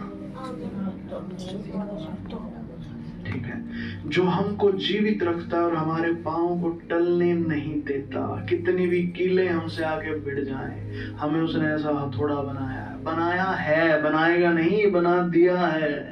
ऑलरेडी हम हैं, हम ऐसा हथौड़ा है। बस कितने भी कीले आए, हम नहीं टलते। वो हमारे पांव को टलने ही नहीं देता। नहीं जी, अभी तो हम कमजोर है ना, वो आके हमें बचाता है। उसने तुझे बना दिया वो हथौड़ा। वो तेरा बॉडीगार्ड थोड़ी आके तुझे बचाता है। समझिएगा, शैतान में क्या दिखा? तू कमजोर है। देख, वो अगर तेरा हाथ छोड़ देगा तो तू तो मर जाएगा। कहाँ मर जाएंगे? उसने हमें बनाया ऐसा थोड़ा, और वो हमारा साथ क्यों छोड़ेगा? ना हम उसे छोड़ेंगे ना वो हमें छोड़ेगा। वो हमारा बाप है, उसके साथ रिश्ता जुड़ चुका है।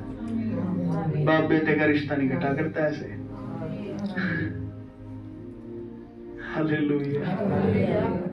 यहाँ शरीर वाले बाप बेटे का नहीं कटता, आत्मिक का तो कैसे कट जाएगा? क्यों छोड़ देगा? जब उसने कहा कभी नहीं छोड़ूंगा, कभी नहीं त्यागूंगा। क्या पता जी वो अपनी बात से पलट जाए। बात से ही तो पलट सकता है, रिश्ते से कैसे पलटेगा? रिश्ता हो गया ना अब तो।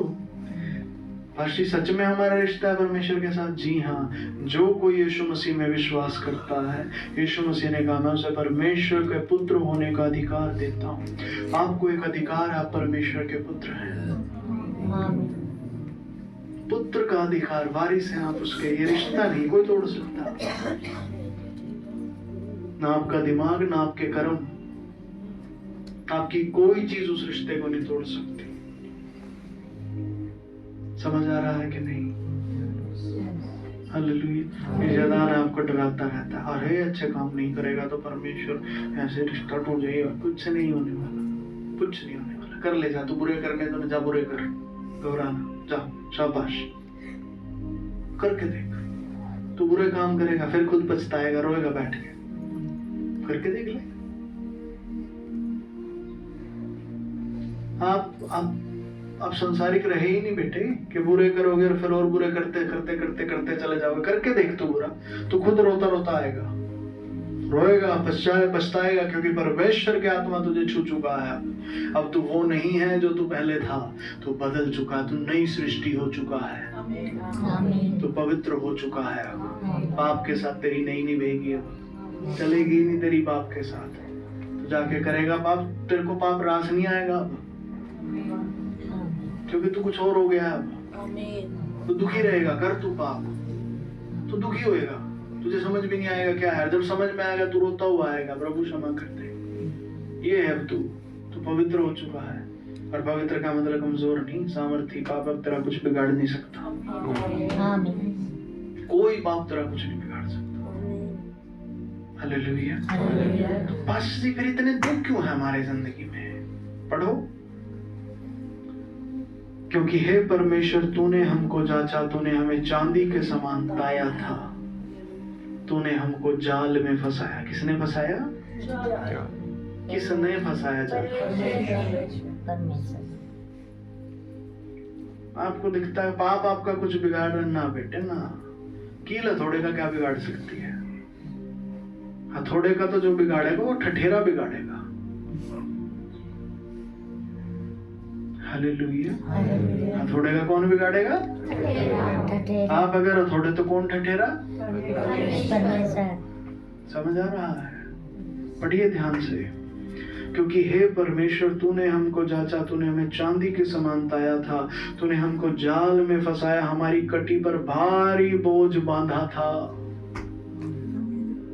तूने वो बोझ दिया था हमें। हथौड़े को जब तैयार किया जाता ना, उसे बहुत जोर से, हथौड़े से भी मजबूत चीज से पीटना पड़ता उसे, तब जाके कहीं वो हथौड़ा बनता। अन्यथा हथौड़ा थोड़ी बनेगा। हथौड़े से कमजोर चीज से हथौड़े को पीटेंगे तो हथौड़ा नहीं तोड़ देगा उसे। हथौड़े से मजबूत चीज से उसे पीटना पड़ता है, उसे ताना पड़ता है, उसे गर्म किया जाता है बहुत हाई टेम्परेचर्स पे, तब जाके कहीं हथौड़ा बनता है, उसे ठोका जाता है। आपके जीवन में जो आप देखते हैं, वो कल भी मीटिंग में समझाया था, वो क्या है? वो सफरिंग है। वो सफरिंग है, उसे कलेश कहते हैं। जो आपके जीवन में चल रहा है, कभी आप इस चीज से परेशानी आ जाती है, कभी उससे आ जाती है, कभी उससे। आपको क्या लग रहा है? पाप की वजह से हो रहा है? नहीं, झूठा है। पाप तो गया बेटे। नहीं जी, आप ना पाप करते हो अभी भी, इसलिए आता है। अगर आप पाप करते हो तो उसकी वजह से ना पश्चाताप आएगा। पश्चिम हमने कोई पाप नहीं किया तो फिर ये दिक्कत क्यों आ रही है? ये तो आती है, तेरा बाप तो जो हथौड़ा बना रहा है। बाइबल में लिखा, देख लो, मैं अपनी तरफ से नहीं बता रहा, ध्यान दे। तूने हमको जाल में फंसाया, हमारी कटी पर भारी बोझ बांधा था। ये आपका पिता है जो आपको मजबूत बनाने के लिए आपके जीवन में ऐसा करता है। पश्चिम बाहर वालों के जीवन में जब ये सब होता है, वो तो पाप के बोझ है। परमेश्वर है ही नहीं वहां, भूल जाओ। वहां परमेश्वर काम नहीं करता, परमेश्वर यहाँ है। वो ना परमेश्वर से मिलने आते, ना परमेश्वर की आज्ञा मानते, ना उसकी बात को सुनते। वो अपने मन की मर्जी पे चल रहे हैं अभी बाहर वाले। तो उनको तो भूल जाओ आप कि उनके जीवन के दुख और हमारे जीवन के दुख एक जैसे हैं, एक जैसे नहीं हैं। आप पिता की ताड़ना सह रहे हैं, वो क्रोध सहेंगे। अभी वहां पिता कुछ नहीं दे रहा, अभी तो वो जो कर रहे हैं भोग रहे हैं, कर रहे हैं भोग रहे हैं, कर रहे हैं भोग रहे हैं। अभी तो परमेश्वर का क्रोध तो बाकी है, उनके ऊपर आएगा वो तो एक दिन। हमारे लिए परमेश्वर की प्रसन्नता बाकी है, जो आएगी एक दिन। वो अपना प्यार हम पे प्रकट करेगा, अपनी खुशी में हमें लेके चलेगा। हमारे लिए वो बाकी है। समझ आ रहा है? अभी जो हम सह रहे हैं वो ताड़ना है परमेश्वर की। आगे देखें, तूने घुड़चढ़ों को हमारे सिर के ऊपर से चलाया। देखिए कैसे घुड़चढ़ों को सिर के ऊपर से चलाया। घुड़चढ़े कौन होता है? अरे घोड़ी पे चढ़े सवार, उनको हमारे सिर के ऊपर से चला रहा है। तो सोचिए, आप घोड़े का पैर भी आपके पैर के ऊपर आ जाए ना, पता लग जाता है, चीख के पड़ेंगे आप। तो मिलेगा वो सिरों के ऊपर से चला रहा है हमारे। आप इतनी भारी ताड़नाएं जब सह रहे हैं ना अपने जीवन में, वो क्यों सह रहे हैं पता है? हथौड़ा बन रहे हैं आप। हथौड़े के ऊपर लगती है ना जोर जोर से चोट, हथौड़े से भी भारी चीज से चढ़ाया जाता है। आपसे भारी है ना घोड़ा, आपके ऊपर वो भारी घोड़ा आपके चढ़ाया जाता है सिरों के ऊपर से। ऐसे ऐसे बोझ आपके ऊपर डाले जाते हैं जिनको उठाना आपके लिए मुश्किल है, आप उठा ही नहीं सकते। हथौड़े के लिए भी बड़ा मुश्किल होता है। कैसे सहे उस मार को, क्या करे, कैसे उसको, जो उसके ऊपर हथियार उसके ऊपर बज रहा है कि जोर जोर से लग रहा है, हथौड़े को भी होता है कैसे तोड़ू इसे, पर हथौड़ा उसे तोड़ नहीं पाता। आपके लिए भी आपकी परेशानी इतनी भारी है, आप उन्हें तोड़ नहीं पाते। पर घबराइए नहीं, वो आपके पिता का हथौड़ा है। आमीन। समझ आ रहा है कि नहीं? तूने घुड़चढ़ों को हमारे सिर के ऊपर से चलाया, हम आग और जल से होकर गए। अब सोचिए, आग में से होकर जा रहे हैं। बस सच में ऐसा होता है, सच में ऐसा होता है। हर एक विश्वासी के लिए ऐसा होता है। कोई भी जो प्रभु में आएगा ऐसा होगा उसके साथ। ध्यान दें, ये हमारा चित्र 1 है जो हमने पहला डायग्राम अपनी कलीसिया बनाया। दिख रहा है सभी को यहाँ पे? ठीक है, ये वो द्वार है, गेट नंबर 1। यहाँ से हम सब प्रवेश होते हैं। जब हम यीशु मसीह में विश्वास करता है कोई भी व्यक्ति, वो यहाँ से प्रवेश होता है।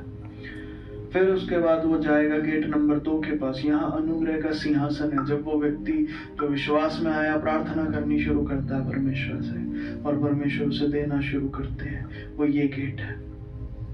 ठीक है, इसके बाद जो यीशु मसीह नामक व्यवस्था को स्वीकार करता है वो इस गेट से अंदर घुसता है। जो नहीं स्वीकार करते, वो यीशु मसीह के नाम को जानते, वो यहाँ इस बीच में रहते हैं, 1 से 2 गेट के बीच में। जो यीशु मसीह नामक व्यवस्था को स्वीकार करते, वो अनुग्रह के सिंहासन से अंदर होते हुए मार्ग पर चलते हैं, और फिर वो तीसरे गेट पर पहुंचेंगे जो मार्ग पे है। वो तीसरा गेट है परमेश्वर का राज्य उत्तम समय। हम इस मार्ग पे हैं बेटे, ठीक है, और इस मार्ग पे ये होता है। ये हथौड़े इस मार्ग पे बजते हैं। ठीक है जी, समझ रहे हैं? आपको हथौड़ा इस मार्ग पे बनाया जाता है। यहाँ तक हथौड़ा नहीं बनाया जाता, या फिर ये कोई यहाँ पे परमेश्वर अपना अनुग्रह दे दे के आपको संभालते हैं यहाँ पे। ठीक है, इस एरिया में 1 से 2 के बीच में यहाँ आपको हथौड़ा बनाया जाता है इस मार्ग में। लिखा, हम आग और जल से होकर गए। आपका सफर कितनी बार ऐसा होगा कि आप आग में से होकर गुजरेंगे, पसी फिर हम जल नहीं जाएंगे। यही तो खास बात है, जलोगे नहीं आप, हथौड़े बन गए हो। डाल दो आग हथौड़े में, हथौड़े को आग में जलाओ। कभी आग, आपके पास कोई हथौड़ा हो ना, उसको डालो आग में, देखते हैं वो पिघलता है कि नहीं। आग खत्म हो जाएगी, हथौड़ा नहीं पिघलेगा। समझ आ रहा है? क्योंकि वो हथौड़ा है। ठीक है जी, तो आप आग में से होके जाओगे, आप पानी में से होके जाओगे। पानी आपको डुबा नहीं सकेगा, नहीं डुबा सकता, वो नहीं डुबा पाएगा। बाकी डूबेंगे, आप निकल जाओगे। परंतु तूने हमको उभार के सुख से भर दिया है। आमीन। किसी को आग में डाल दो, वो कहेगा हाँ चल के दुखी हो गए। और आपके साथ क्या होगा पता है? आप सुख से भर जाओगे। किसी को पानी में डाल दो, कहेगा हाँ डूब के। आपके साथ क्या होगा? आपको पानी में डालो, आप सुख से भरोगे। मजा आ गया। तो समझ आ रहा है? आप बदल गए हैं। पड़ोसी को बोले आप बदल गए हैं।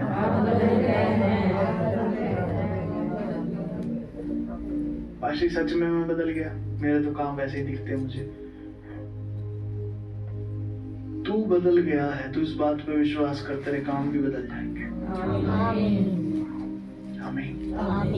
अब आप वो नहीं रहे पहले वाले। ठीक है जी। और आपको डर क्यों लगता था पता है? क्योंकि आपको ये लग रहा है शत्रु हमें मार रहा है और ये तो हमें मार देगा। शत्रु है ही नहीं कहीं।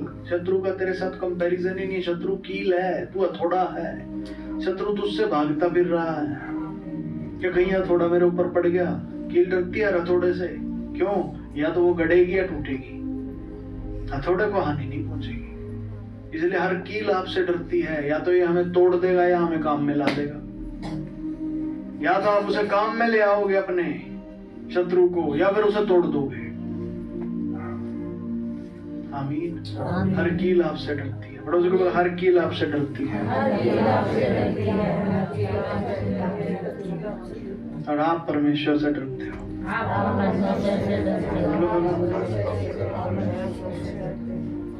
अच्छा, सच में हम परमेश्वर से डरते हैं? और ये जो डर आपके अंदर, आपको क्या लगता है, आप शैतान से डरते हैं? नहीं, आप परमेश्वर का भय करते हैं। पाशे, सच में परमेश्वर का भय है? सच में ये परमेश्वर का भय है। शैतान से तुमसे डरता है बाप, आपको फर्क ही नहीं पड़ता। आपको नहीं फर्क पड़ता शैतानों से, तुमों से। ये सब आपके लिए बहुत छोटे लेवल की चीज हो गए है। हम आप परमेश्वर से डरते, उसका भय मानते हैं। मेरे को परसों किसी ने मैसेज किया, मैसेज करके मुझे कहता है कि मैं आपसे मिलना चाहता हूँ। ठीक है, और आप अपना नंबर मुझे दो, मैं आपसे मिलना चाहता हूँ।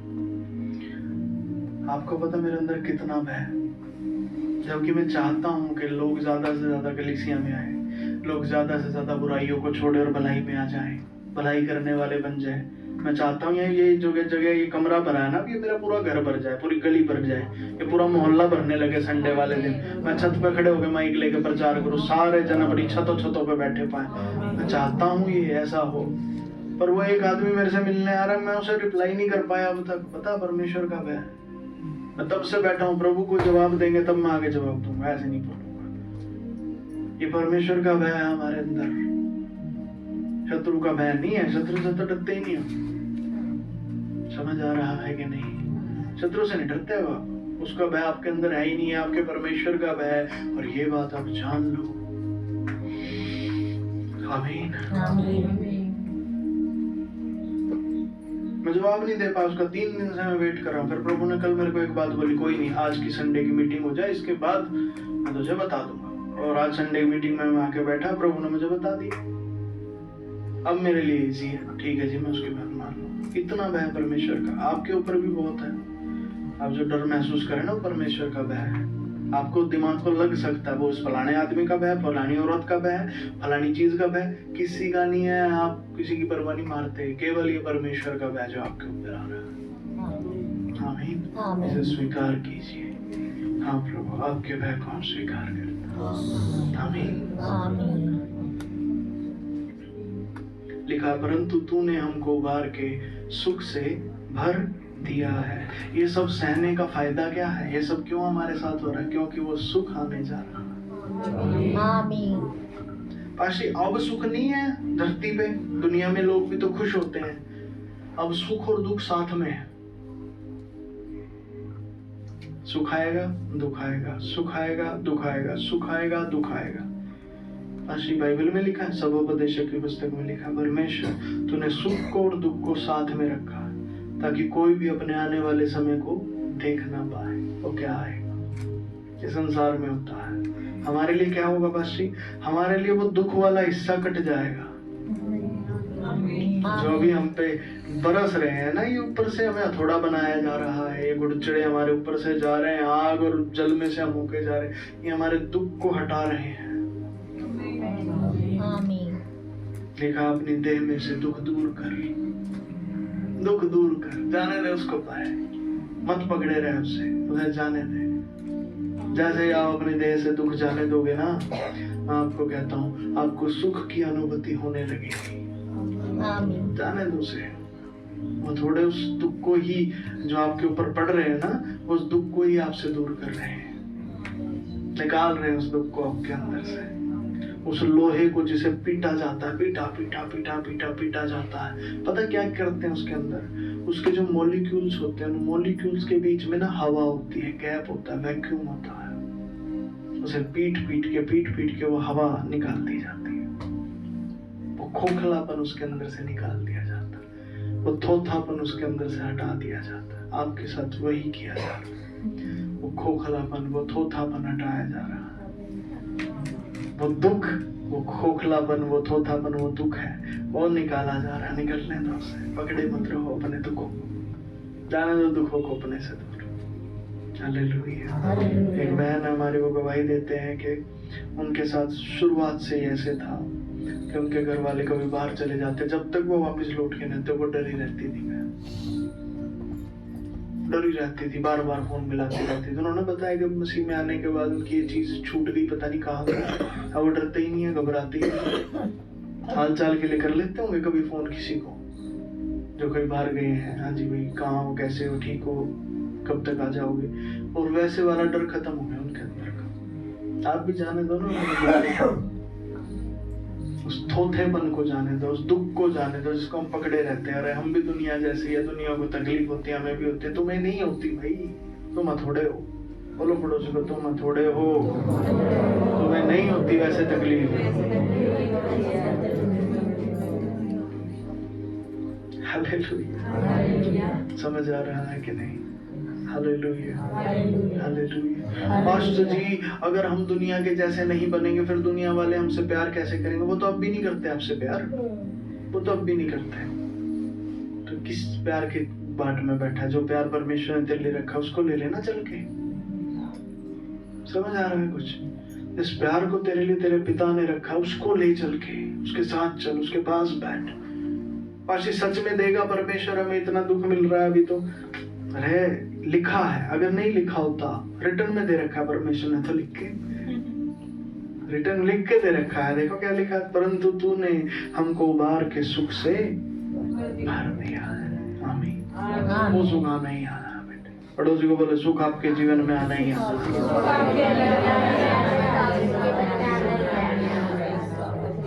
हाँ पास्टर जी, मरने के बाद सुख मिलेगा। अरे नहीं, यही मिलेगा, यहीं से शुरू होगा। मरने के बाद क्या? मरने के जिसको यहाँ नहीं मिला उसे आगे क्या मिलेगा? कुछ नहीं, यहीं शुरू होगा। समझ आ रही? यहीं से मिलना शुरू होगा। ये ना सोचो मरने के बाद मिला, यहीं से शुरू होगा। जो यहाँ शुरू हो गया तो आगे मिलेगा, यहाँ शुरू नहीं हुआ तो आगे भी नहीं मिलना। समझ आ रहा है? और पास्टर जी, जब ऐसा मिलेगा हम क्या करेंगे? ध्यान दें, राजा दाऊद ने क्या लिखा, मैं होम बलि लेकर तेरे भवन में आऊंगा, मैं उन मन्नतों को तेरे लिए पूरा करूंगा जो मैंने मुंह खोल कर मानी। आपने जो परमेश्वर के लिए मन्नत मानी है, आप क्या करेंगे? उन्हें पूरा करना। और संकट के समय जब मैंने जो बातें कही थी ना, आप संकट के समय मन्नतें मानते हैं, परमेश्वर उन मन्नतों को पूरी करना, वो आपको सुख से भरेगा। लिखा है, मैं तुझे मोटे पशुओं की होम बलि और मेढ़ों की चर्बी की धूप समेत चढ़ाऊंगा। मोटे पशु की होम बलि क्या है? मतलब ये वो चीज है जो मोटी मोटी भेंट, मोटी मोटी भेंट अभी आप परमेश्वर के भवन में चढ़ाते होंगे, 500 रुपए, 1000 रुपए, 2000 रुपए, मोटी भेंट। फिर आप चढ़ाना 20-20 हजार रुपए, 50-50 हजार रुपए, 1-1 लाख रुपए। ये है मोटी मोटी भेंट। ये चढ़ाना, ये चर्बी लेके आना। लिखा, मैं बकरों समेत बैल चढ़ाऊंगा। इस बात का क्या मतलब है? नोट तो आएंगे ही आएंगे, 50,000, 30,000, 1 लाख, उसके साथ जमीनें भी दूंगा। आमीन। उसके साथ खाने पीने की भोजन वस्तुएं भी दूंगा। पता नहीं क्या क्या दूंगा प्रभु तेरे भवन, मैं ये करूंगा। आमीन। अब ये पूरा करना है। हे परमेश्वर के सब डरवैयों, आकर सुनो, मैं बताऊंगा कि उसने मेरे लिए क्या क्या किया। और फिर और क्या करोगे आप? जब ये लेकर आओगे सबको बताओगे। अरे भाई परमेश्वर के डर, सुनो मेरे लिए उसने क्या क्या किया। देखा, मैंने उसको पुकारा और उसी का गुणानुवाद मुझसे हुआ। यदि मैं मन में अनर्थ की बात सोचता तो प्रभु मेरी ना सुनता, परंतु परमेश्वर ने तो सुना है। आप गवाही दोगे कि परमेश्वर ने सुनी है। अगर आपके मन में अनर्थ बात होती तो वो नहीं सुनता, पर उसने आपकी सुनी है। लिखा है, उसने मेरी प्रार्थना की ओर ध्यान दिया है। धन्य है परमेश्वर जिसने ना तो मेरी प्रार्थना सुनी की और ना मुझको अपनी करुणा से दूर कर दी है, ना मुझसे अपनी करुणा दूर कर दी है। आमीन। आपका भविष्य ये है भाई। शत्रु आपको आपका भविष्य दिखाता है, कहीं मर रहे, खत्म हो गया सब कुछ, तेरे जीवन में कुछ बचा नहीं। ये नहीं भाई, ये है आपका भविष्य। अगर ये अभी नहीं हुआ है तो फिर अभी खात्मा नहीं हुआ है। आमीन। अगर ये स्थिति नहीं ना आई अभी तक तो फिर अभी बात पूरी नहीं हुई है, अभी नहीं मरना आपने। Hallelujah, hallelujah. आमीन बोल सकते हैं? आमीन। ठीक है जी। तो जब तक ये परिस्थिति नहीं आपके जीवन में आ जाती तब तक अंत नहीं हुआ। आमीन। इसको आने दो, ये आपका भविष्य है, इसको स्वीकार करो। आमीन। हालेलुया। थोड़े हो किलो से डरना मत करो, कुछ नहीं है, कीले टूटेंगे सब, चाहे हजारों कील आ जाए, थोड़े को नहीं तोड़ सकती है। आमीन। हालेलुया। किसी का कोई सवाल आज के वचन में? मेरे 2 सवाल है पास्टर जी। सबसे पहला सवाल मेरा ये है कि आपने कहा कि हथौड़े थोड़े हैं और कीले बहुत ज्यादा है। इसका अर्थ ये है कि हमारे चारों तरफ अधर्मी लोग ज्यादा है और धर्मी लोग कम पाए जाते हैं। पर अगर वैसे ओवरऑल देखा जाए तो ऑल ओवर दी वर्ल्ड में क्रिश्चियनिटी की पॉपुलेशन सबसे ज्यादा लार्जेस्ट है। ठीक है, तो इसी में ही फिर ऐड करने के लिए मेरे पास ये बात है कि एक जगह पे तो ये कहा गया कि सकरा है वह मर्ग जिसमें थोड़े प्रवेश करेंगे, पर जब प्रकाशित वाक्य में पढ़ते तो वहां पे कहा गया कि एक ऐसी बड़ी भीड़ को देखा जिसकी गिनती नहीं की जा सकती। तो वैसे देखा जाए तो नंबर ऑफ पीपल के हिसाब से तो बहुत ज्यादा लोग हैं जो प्रभु यीशु मसीह में हैं। फिर ये हथौड़े थोड़े कैसे हुए? आपके चारों ओर देखिए ना, मतलब जो आपको घेरे हैं, जो आपके आसपास है, थोड़े ही हैं। यस। और पास्टर जी फिर ये बात कैसे है कि सकरा है वह मार्ग जिसमें थोड़े ही प्रवेश करते हैं, पर जब स्वर्ग में जब देखने के लिए जाते हैं तो उनकी गिनती इतनी है कि जिसको गिना नहीं जा सकता। ऐसी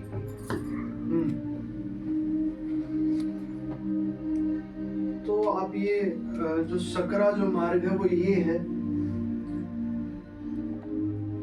जो यहाँ 2 नंबर से 3 नंबर के बीच में जो दिखाया गया है, जो व्यवस्था का मार्ग है, ये सकरा मार्ग है। ठीक है। और जो आप देख रहे हैं कि स्वर्ग में एक बड़ी भीड़ है, बड़ी भीड़ का आप ऐसे नहीं कह सकते कि मान लीजिए पृथ्वी की जनसंख्या कितनी है, किसी को पता है?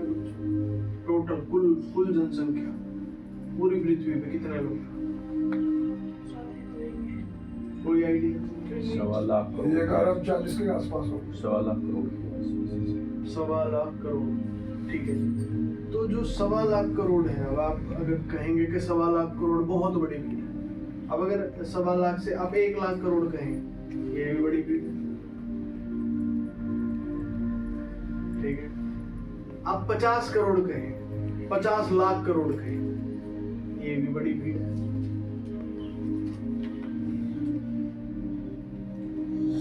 समझ आ रहा है? 50,000 करोड़ कहें, ये भी बड़ी भीड़ है। अब 1,000 करोड़ कहें, ये भी बड़ी भीड़ है। अब समझ आ गया कि बड़ी भीड़ स्वर्ग में आप देख रहे हैं। अब यहाँ पे 1 लाख लोगों को इकट्ठा कर दीजिए, ये भी तो बड़ी भीड़ हो जाएगी, नहीं होगी? तो वैसे ही वो स्वर्ग में बड़ी भीड़ हो, वैसे ही अनएक्सपेक्टेड।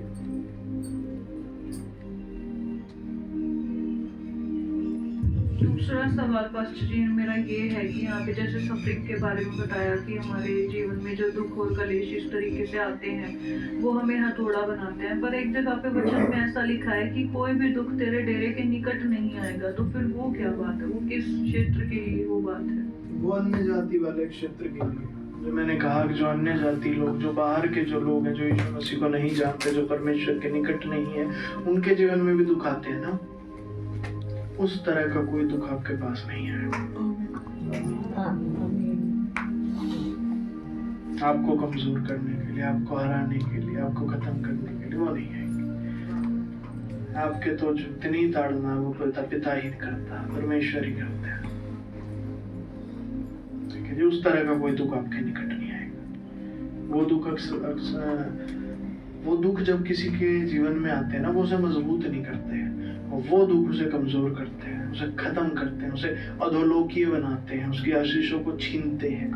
आपके जीवन में जो दुख आते हैं वो कभी आपके आशीषों को छीनते नहीं, वो तो बल्कि आपको और ज्यादा आशीषों को लेने के योग्य बना देते हैं। पहले आप कम आशीषित होते हैं, फिर आप ज्यादा आशीषों को ले पाएंगे, फिर आप और ज्यादा आशीषों को लेने वाले। ये ऐसी होती है, ताड़ना मेरे दुख में ही फल। तो वो वाले दुख आपके डेरे के निकट नहीं आएंगे।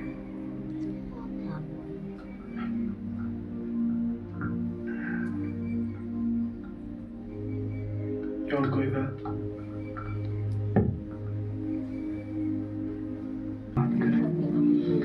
धन्यवाद यीशु, धन्यवाद पिता, धन्यवाद प्रभु यीशु, धन्यवाद धन्यवाद धन्यवाद धन्यवाद धन्यवाद धन्यवाद धन्यवाद प्यारे पिता परमेश्वर, आपके सारे वचनों के लिए, जो सत्य को आपने हम पर प्रकट किया उसके लिए धन्यवाद। और धन्यवाद हमें चुनने के लिए, अपने मार्ग पर लेने के लिए प्रभु, हमें थोड़े सा बनाने के लिए प्रभु, और आपके हमारे संग होने के लिए धन्यवाद। धन्यवाद मेरे प्यारे पिता, धन्यवाद। आप हमें चांदी के समान तार रहे हैं प्रभु, धन्यवाद। आप हमें आग और पानी में से गुजार रहे हैं, धन्यवाद। आपने घुड़चढ़ों को हमारे सिर पे से जाने दिया, उसके लिए धन्यवाद पिता, क्योंकि अब आप हमें उबार के सुख से भरने जा रहे हैं। धन्यवाद धन्यवाद। और हम भी प्रभु आपके लिए जो मन्नतें हम मांगेंगे पूरा करेंगे प्रभु, हम पूरा करेंगे प्रभु जी। हम आपके राज्य के लिए कई गुना ज्यादा बोएंगे प्रभु। हम सबको बताएंगे कि आपने हमारे लिए कैसे कैसे काम किए हैं। वो अगर आप हमारे साथ नहीं होते इस समय पे वो प्रभु, तो हमारी प्रार्थना नहीं सुनी जाती। यदि हमारे मन में कपट होता तो हमारी प्रार्थना नहीं सुनी जाती, और हमारे मन में आपने अपने प्रेम को भर दिया है पिता, इसलिए हमारी प्रार्थनाएं सुनी जाती हैं। इसलिए आप हमसे प्यार करते हैं। आप तो सामर्थी परमेश्वर है पिता, जो दुनिया से हमें अलग कर दिया है। धन्यवाद। दुनिया के दुखों को आप हमारे ऊपर नहीं आने देते। धन्यवाद। हमारे जीवन को सुखों से आप भर रहे हैं। धन्यवाद धन्यवाद प्रभु। हम हृदय को खोलकर आपका धन्यवाद करते हैं। धन्यवाद प्रभु। और आपकी ताड़नाओं को, आपके मार्ग को हम स्वीकार करते हैं। हम उसका परहेज अब नहीं करेंगे प्रभु, हम उसे स्वीकार करते हैं प्रभु, और अपने प्राणों को छोड़ते हैं प्रभु। हम अपने प्राणों की चिंता अब नहीं करेंगे प्रभु, हम आपके साथ चलेंगे प्रभु। धन्यवाद। सारी चिंताएं हम आपके ऊपर डालते हैं, आप भी हमारे लिए सीधा मार्ग निकालेंगे। धन्यवाद। एक एक भाई और बहन जो आज यहाँ मौजूद है, मैं आपसे विनती करता हूँ उनके लिए पिता, उनके जीवन में जहाँ कहीं भी प्रभु वो हैं, उनके लिए आप सीधा मार्ग निकालें। उनकी सारी चिंताओं को मैं आपके ऊपर डालता हूँ। आपके वचन में लिखा, अपनी चिंताएं यहोवा पर डाल दे, वो तेरे लिए सीधा मार्ग निकालेगा। आपके वचन के अनुसार उनकी सारी चिंताओं को आप पर डालता हूँ, उनके लिए सीधा मार्ग निकले प्रभु, ताकि वो आपको देख कर आगे बढ़ते चले जाए। उनके जीवन में आपकी ज्योति चमक उठे मेरे प्यारे प्रभु। धन्यवाद। आपके वचन में लिखा है, अपने मार्ग की चिंता यहोवा पर छोड़ दे, वो सब पूरा करेगा। उनके सारे मार्गों की चिंता आपके ऊपर छोड़ता हूँ प्रभु। आप उनकी सब चिंताओं को ले लीजिए, उनके मार्ग को आप पूरा करें पिता। आप उन्हें बनाए और आप उन्हें लेकर चले, ताकि आपकी ज्योति उनमें दिखाई दे। वो चलते हुए दीपकों के समान आपको दिखाई दे पिता। वो पिता वो पृथ्वी के नमक हो मेरे प्यारे प्रभु।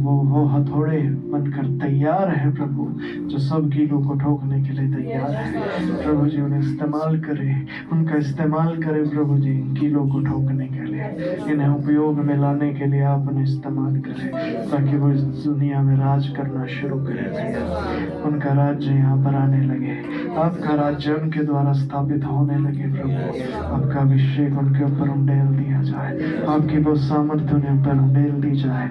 आपका अभिषेक उन पर उंडेलता, आपके वचन में लिखा है, तेरा अभिषेक पवित्र आत्मा से हुआ है, कोई इसका प्रयोजन नहीं कि कोई तुझे सिखाए। आपका अभिषेक अब से उन्हें सिखाने लगे, आपका अभिषेक उन्हें लेकर चलने लगे पिता। धन्यवाद पिता। Thank you Jesus, thank you Lord. आपके लहू में सीलों सुरक्षित कर ले, और आप ही उन्हें मजबूत और दृढ़ करके इस जगत में लेकर चले। Thank you Jesus, thank you Lord. वो आपके साथ सदैव वफादार बने रहे प्रभु। लालच उनके जीवन में काम न करने पाए, वो आपसे चोरी करने न पाए पिता, वरन आपके साथ वफादार रहे, ईमानदार रहे प्रभु। ऐसी आशीष, ऐसा वरदान उनके जीवन में उंडेल दीजिए। यीशु मसीह के नाम से आमीन आमीन। आमीन। धन्यवाद प्रभु। जो कोई किसी दिक्कत तकलीफ परेशानी में यहाँ पर आया है, जो प्रभु से कुछ भी मांगना चाहते हैं, ये समय है आप प्रभु से मांग सकते हैं। आपके जीवन की जो भी बात है वो आपकी मनोकामनाओं को पूरा करने वाला ईश्वर है। आपकी बातों को, आपके हृदय की बातों को सुनता है। आपके मन में जो भी इच्छाएं हैं, जो भी बातें हैं, जैसी भी है तो प्रभु से मांग लीजिए बेटे। उसके वचन में लिखा, मेरे नाम से जो कुछ तुम पिता से मांगोगे वह तुम्हारे लिए करेगा। जो कुछ भी आप प्रभु से मांगो, जो आप मन्नत प्रभु के सामने मांगना चाहते हो वो मन्नत प्रभु से मांगिए। जो भी बात आप प्रभु के सामने रखना चाहते हो उसे रखिए। जो भी बात है आप प्रभु के सामने रखिए, उससे मांगिए मेरे बेटे, वो आपके लिए पूरा करेगा। रिबस्थाल ब्लोर बेष्टा के थू वंदना बलहाल ब्रो बंदना तखेल ब्रुवष्टु कुथु वस्तिका थल ब्रह्मंदना तिन्नमल यारष्टु कुथु भरतुल बिरबष्टु कित्रु मंदना बलिर अष्टाकत्रला भरे तन्नमल लेयुष्टि कतलो रकतुल क्रेमन यल्लकुरु अस्ताक्रि वंदना ब्लो रवकतल बरबरवा समान रेबेत्री अंदन पल्लई रवष्टु कुत्रु भात्रे नमरे अखारा वताल प्रुमनहाल क्रोवष्टि कत्रेलेबे। धन्यवाद पिता, धन्यवाद पिता। आप ही की मर्जी प्रभु। एक एक भाई और बहन के जीवन में आप जुड़ी हो। यदि कोई किसी दिक्कत अगले बीमारी में आया है तो उसकी वो बीमारी उससे दूर की जाए। ऐसे नो टू दैट वो हटाई जाए, सारी बीमारियां निकल कर यहाँ से जाओ। अगर कोई कलेशों में, संकट में घिरा हुआ है, वो सारे संकट कलेश उससे दूर जाओ। लड़ाई झगड़े से घिरा, वो लड़ाई झगड़े वहां से हट जाए। और सारे ठट्ठा करने वाले उनके बीच में से निकाल दिए जाए। कहरावे रहे ना हो। और जो भी मूर्ख और मूढ़ है उसकी पीठ पर कोड़े लगे और वो मूढ़ वहां से निकाल दिया जाए। कानाफूसी करने वाला निकाल दिया जाए वहां से। यीशु के नाम से ऐसे नो टू देम। लड़ाई झगड़े बंद हो, वो सब एक मन हो जाए प्रभु। आपकी मर्जी, आपकी इच्छा को पूरा करने के लिए एक मन हो जाए। आपका प्यार उनमें बहने लगे पिता, आपका प्रेम बहने लगे, आपकी शांति इनमें बहने लगे पिता। एक एक भाई बहन जो यहाँ मौजूद है, आपका प्रेम, आपकी शांति से भरता जाए, आपके अनुग्रह से भर जाए। उसके जीवन की हर कमी घटी आपके अनुग्रह से पूरी हो जाए। उसके काम सफल हो जाए पिता। उसकी प्रार्थनाएं सुनी जाने लगे पिता। वो आपका प्रिय हो जाए, उसकी बुद्धि खुले, वो आपको समझने लगे पिता। आपके प्यार में बढ़ने और बहने वाला बन जाए पिता। धन्यवाद प्रभु। और उदारता आप उन्हें दे ताकि वो हष्ट पुष्ट हो जाए। आपकी उदारता उनके अंदर बैठ जाए प्रभु। लालच यहाँ से निकल कर चला जाए। धन का लोभ, जो सब प्रकार की बुराइयों की जड़ उनके जीवन से खत्म हो जाए, वो खत्म हो जाए। उदारता आ जाए प्रभु। उदारता, आपकी उदारता से भर दीजिए पिता। आपकी शांति से भर दीजिए प्रभु। धन्यवाद, आपने ऐसा कर दिया है, मैं यकीन करता हूँ। यीशु मसीह नासरी के नाम से इस प्रार्थना और विनती को मांगता हूँ। आमीन। धन्यवाद प्रभु। Thank you father. आपकी ताड़नाओं को हम स्वीकार करते हैं। हर एक जन अपने मन में स्वीकार कर ले उसकी सारी डांट को, उसकी ताड़नाओं को जो आपके जीवन में वो दे रहा है। जिस भी चीज में आप परेशान है वो उसकी ताड़ना है, उन्हें स्वीकार कर ले। ओ प्रभु धन्यवाद। आपकी ताड़नाओं को हम स्वीकार करते हैं, हम स्वीकार करते हैं, स्वीकार करते हैं। आपकी शांति हमें देहधारित हो, आपका सुख से हम भर जाए। यीशु मसीह के नाम से आमीन। आमीन। धन्यवाद। हालेलुया। प्रभु का धन्यवाद कर सकते हैं तालियों के लिए।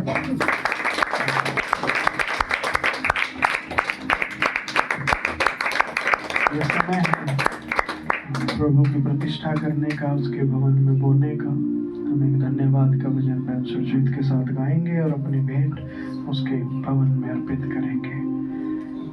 बाइबल में लिखा है, जो जितना ज्यादा बोएगा वो उतना ज्यादा काटेगा। आप भी इसी आशय के साथ बोएंगे, प्रभु मैं आपके भवन में ज्यादा बोऊंगा। पिछली बार जितना बोया उससे ज्यादा बनूंगा और अब हर बार बढ़ाता जाऊंगा। हर दान, हर भेंट बढ़ाता जाऊंगा। प्रभु आप मुझे देते जाइए, मैं देता जाऊंगा। आमीन। प्रभु आपको देते जाएंगे और ज्यादा। जय मसीह। धन्यवाद धन्यवाद, तूने मेरे लिए सब कुछ है किया। जय जयकार जय जयकार, तूने मेरे लिए सब कुछ है किया। मेरा दिल था खाली, तूने सींचा लहू से ताकि आए हरियाली। मेरी सूरत बिगड़ी थी, मेरा दिल था खाली, तूने सींचा लहू से ताकि आए हरियाली। क्यों ना बोलूं फिर मैं तेरी जय जयकार, क्यों ना बोलूं फिर मैं तेरी जय जयकार, जय जयकार, जय जयकार। तूने मेरे लिए सब कुछ है किया, धन्यवाद धन्यवाद। तूने मेरे लिए सब कुछ है किया, जय जयकार, जय जयकार।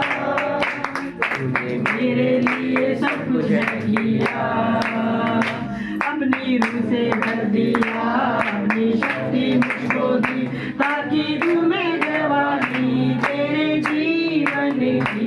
अपनी रूह से भर दिया, अपनी शक्ति मुझको दी, ताकि तुम्हें गवाही तेरे जीवन की।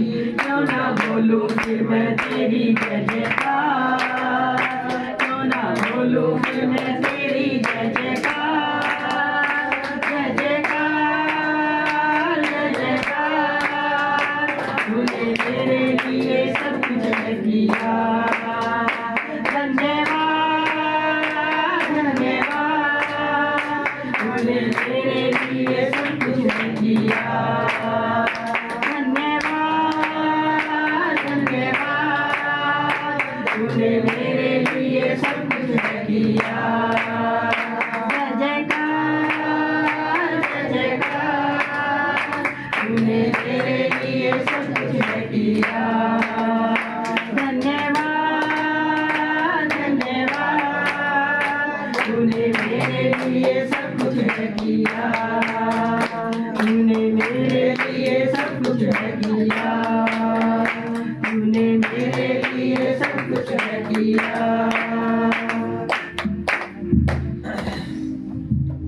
धन्यवाद प्रभु जी, धन्यवाद करते हैं पिता परमेश्वर। प्रभु जी आज हम आपके राज्य में बो पाए हैं पिता, इसके लिए हम धन्यवाद करते हैं पिता। आपके खरे नियमों के लिए पिता परमेश्वर हम धन्यवाद करते हैं पिता। यदि आप अपनी आज्ञाएं हमें नहीं देते पिता, किसी भी रीति से हम इस पृथ्वी पर आशीषित नहीं हो सकते थे प्रभु। आपने बोने के लिए हमें बीज दिया पिता परमेश्वर, हम धन्यवाद करते हैं पिता। इस बीज के द्वारा पिता परमेश्वर नई जड़ें फूट निकले पिता, और एक नया पौधा उगने पाए पिता, और 100 गुना 60 गुना 30 गुना सबके जीवन में प्रतिफल लेकर आए प्रभु जी। हम धन्यवाद करते हैं पिता, और आपका वचन हम में बढ़ता चला जाए पिता। धन्यवाद करते हैं पिता। आपकी कलीसिया के लिए भी प्रभु जी हम प्रार्थना करते हैं कि किसी भी भोजन वस्तु की कोई कमी घटी कभी भी प्रभु जी आपकी कलीसिया में ना रहने पाए प्रभु। अपने स्वर्गीय खत्ते खजानों से प्रभु जी अपने घर को आप भर दीजिए। धन्यवाद करते हैं पिता। हर एक बात में आदर महिमा जलाल हम आपको देते हैं। यीशु मसीह के नाम से इस प्रार्थना और विनती को मांगते हैं, आमीन।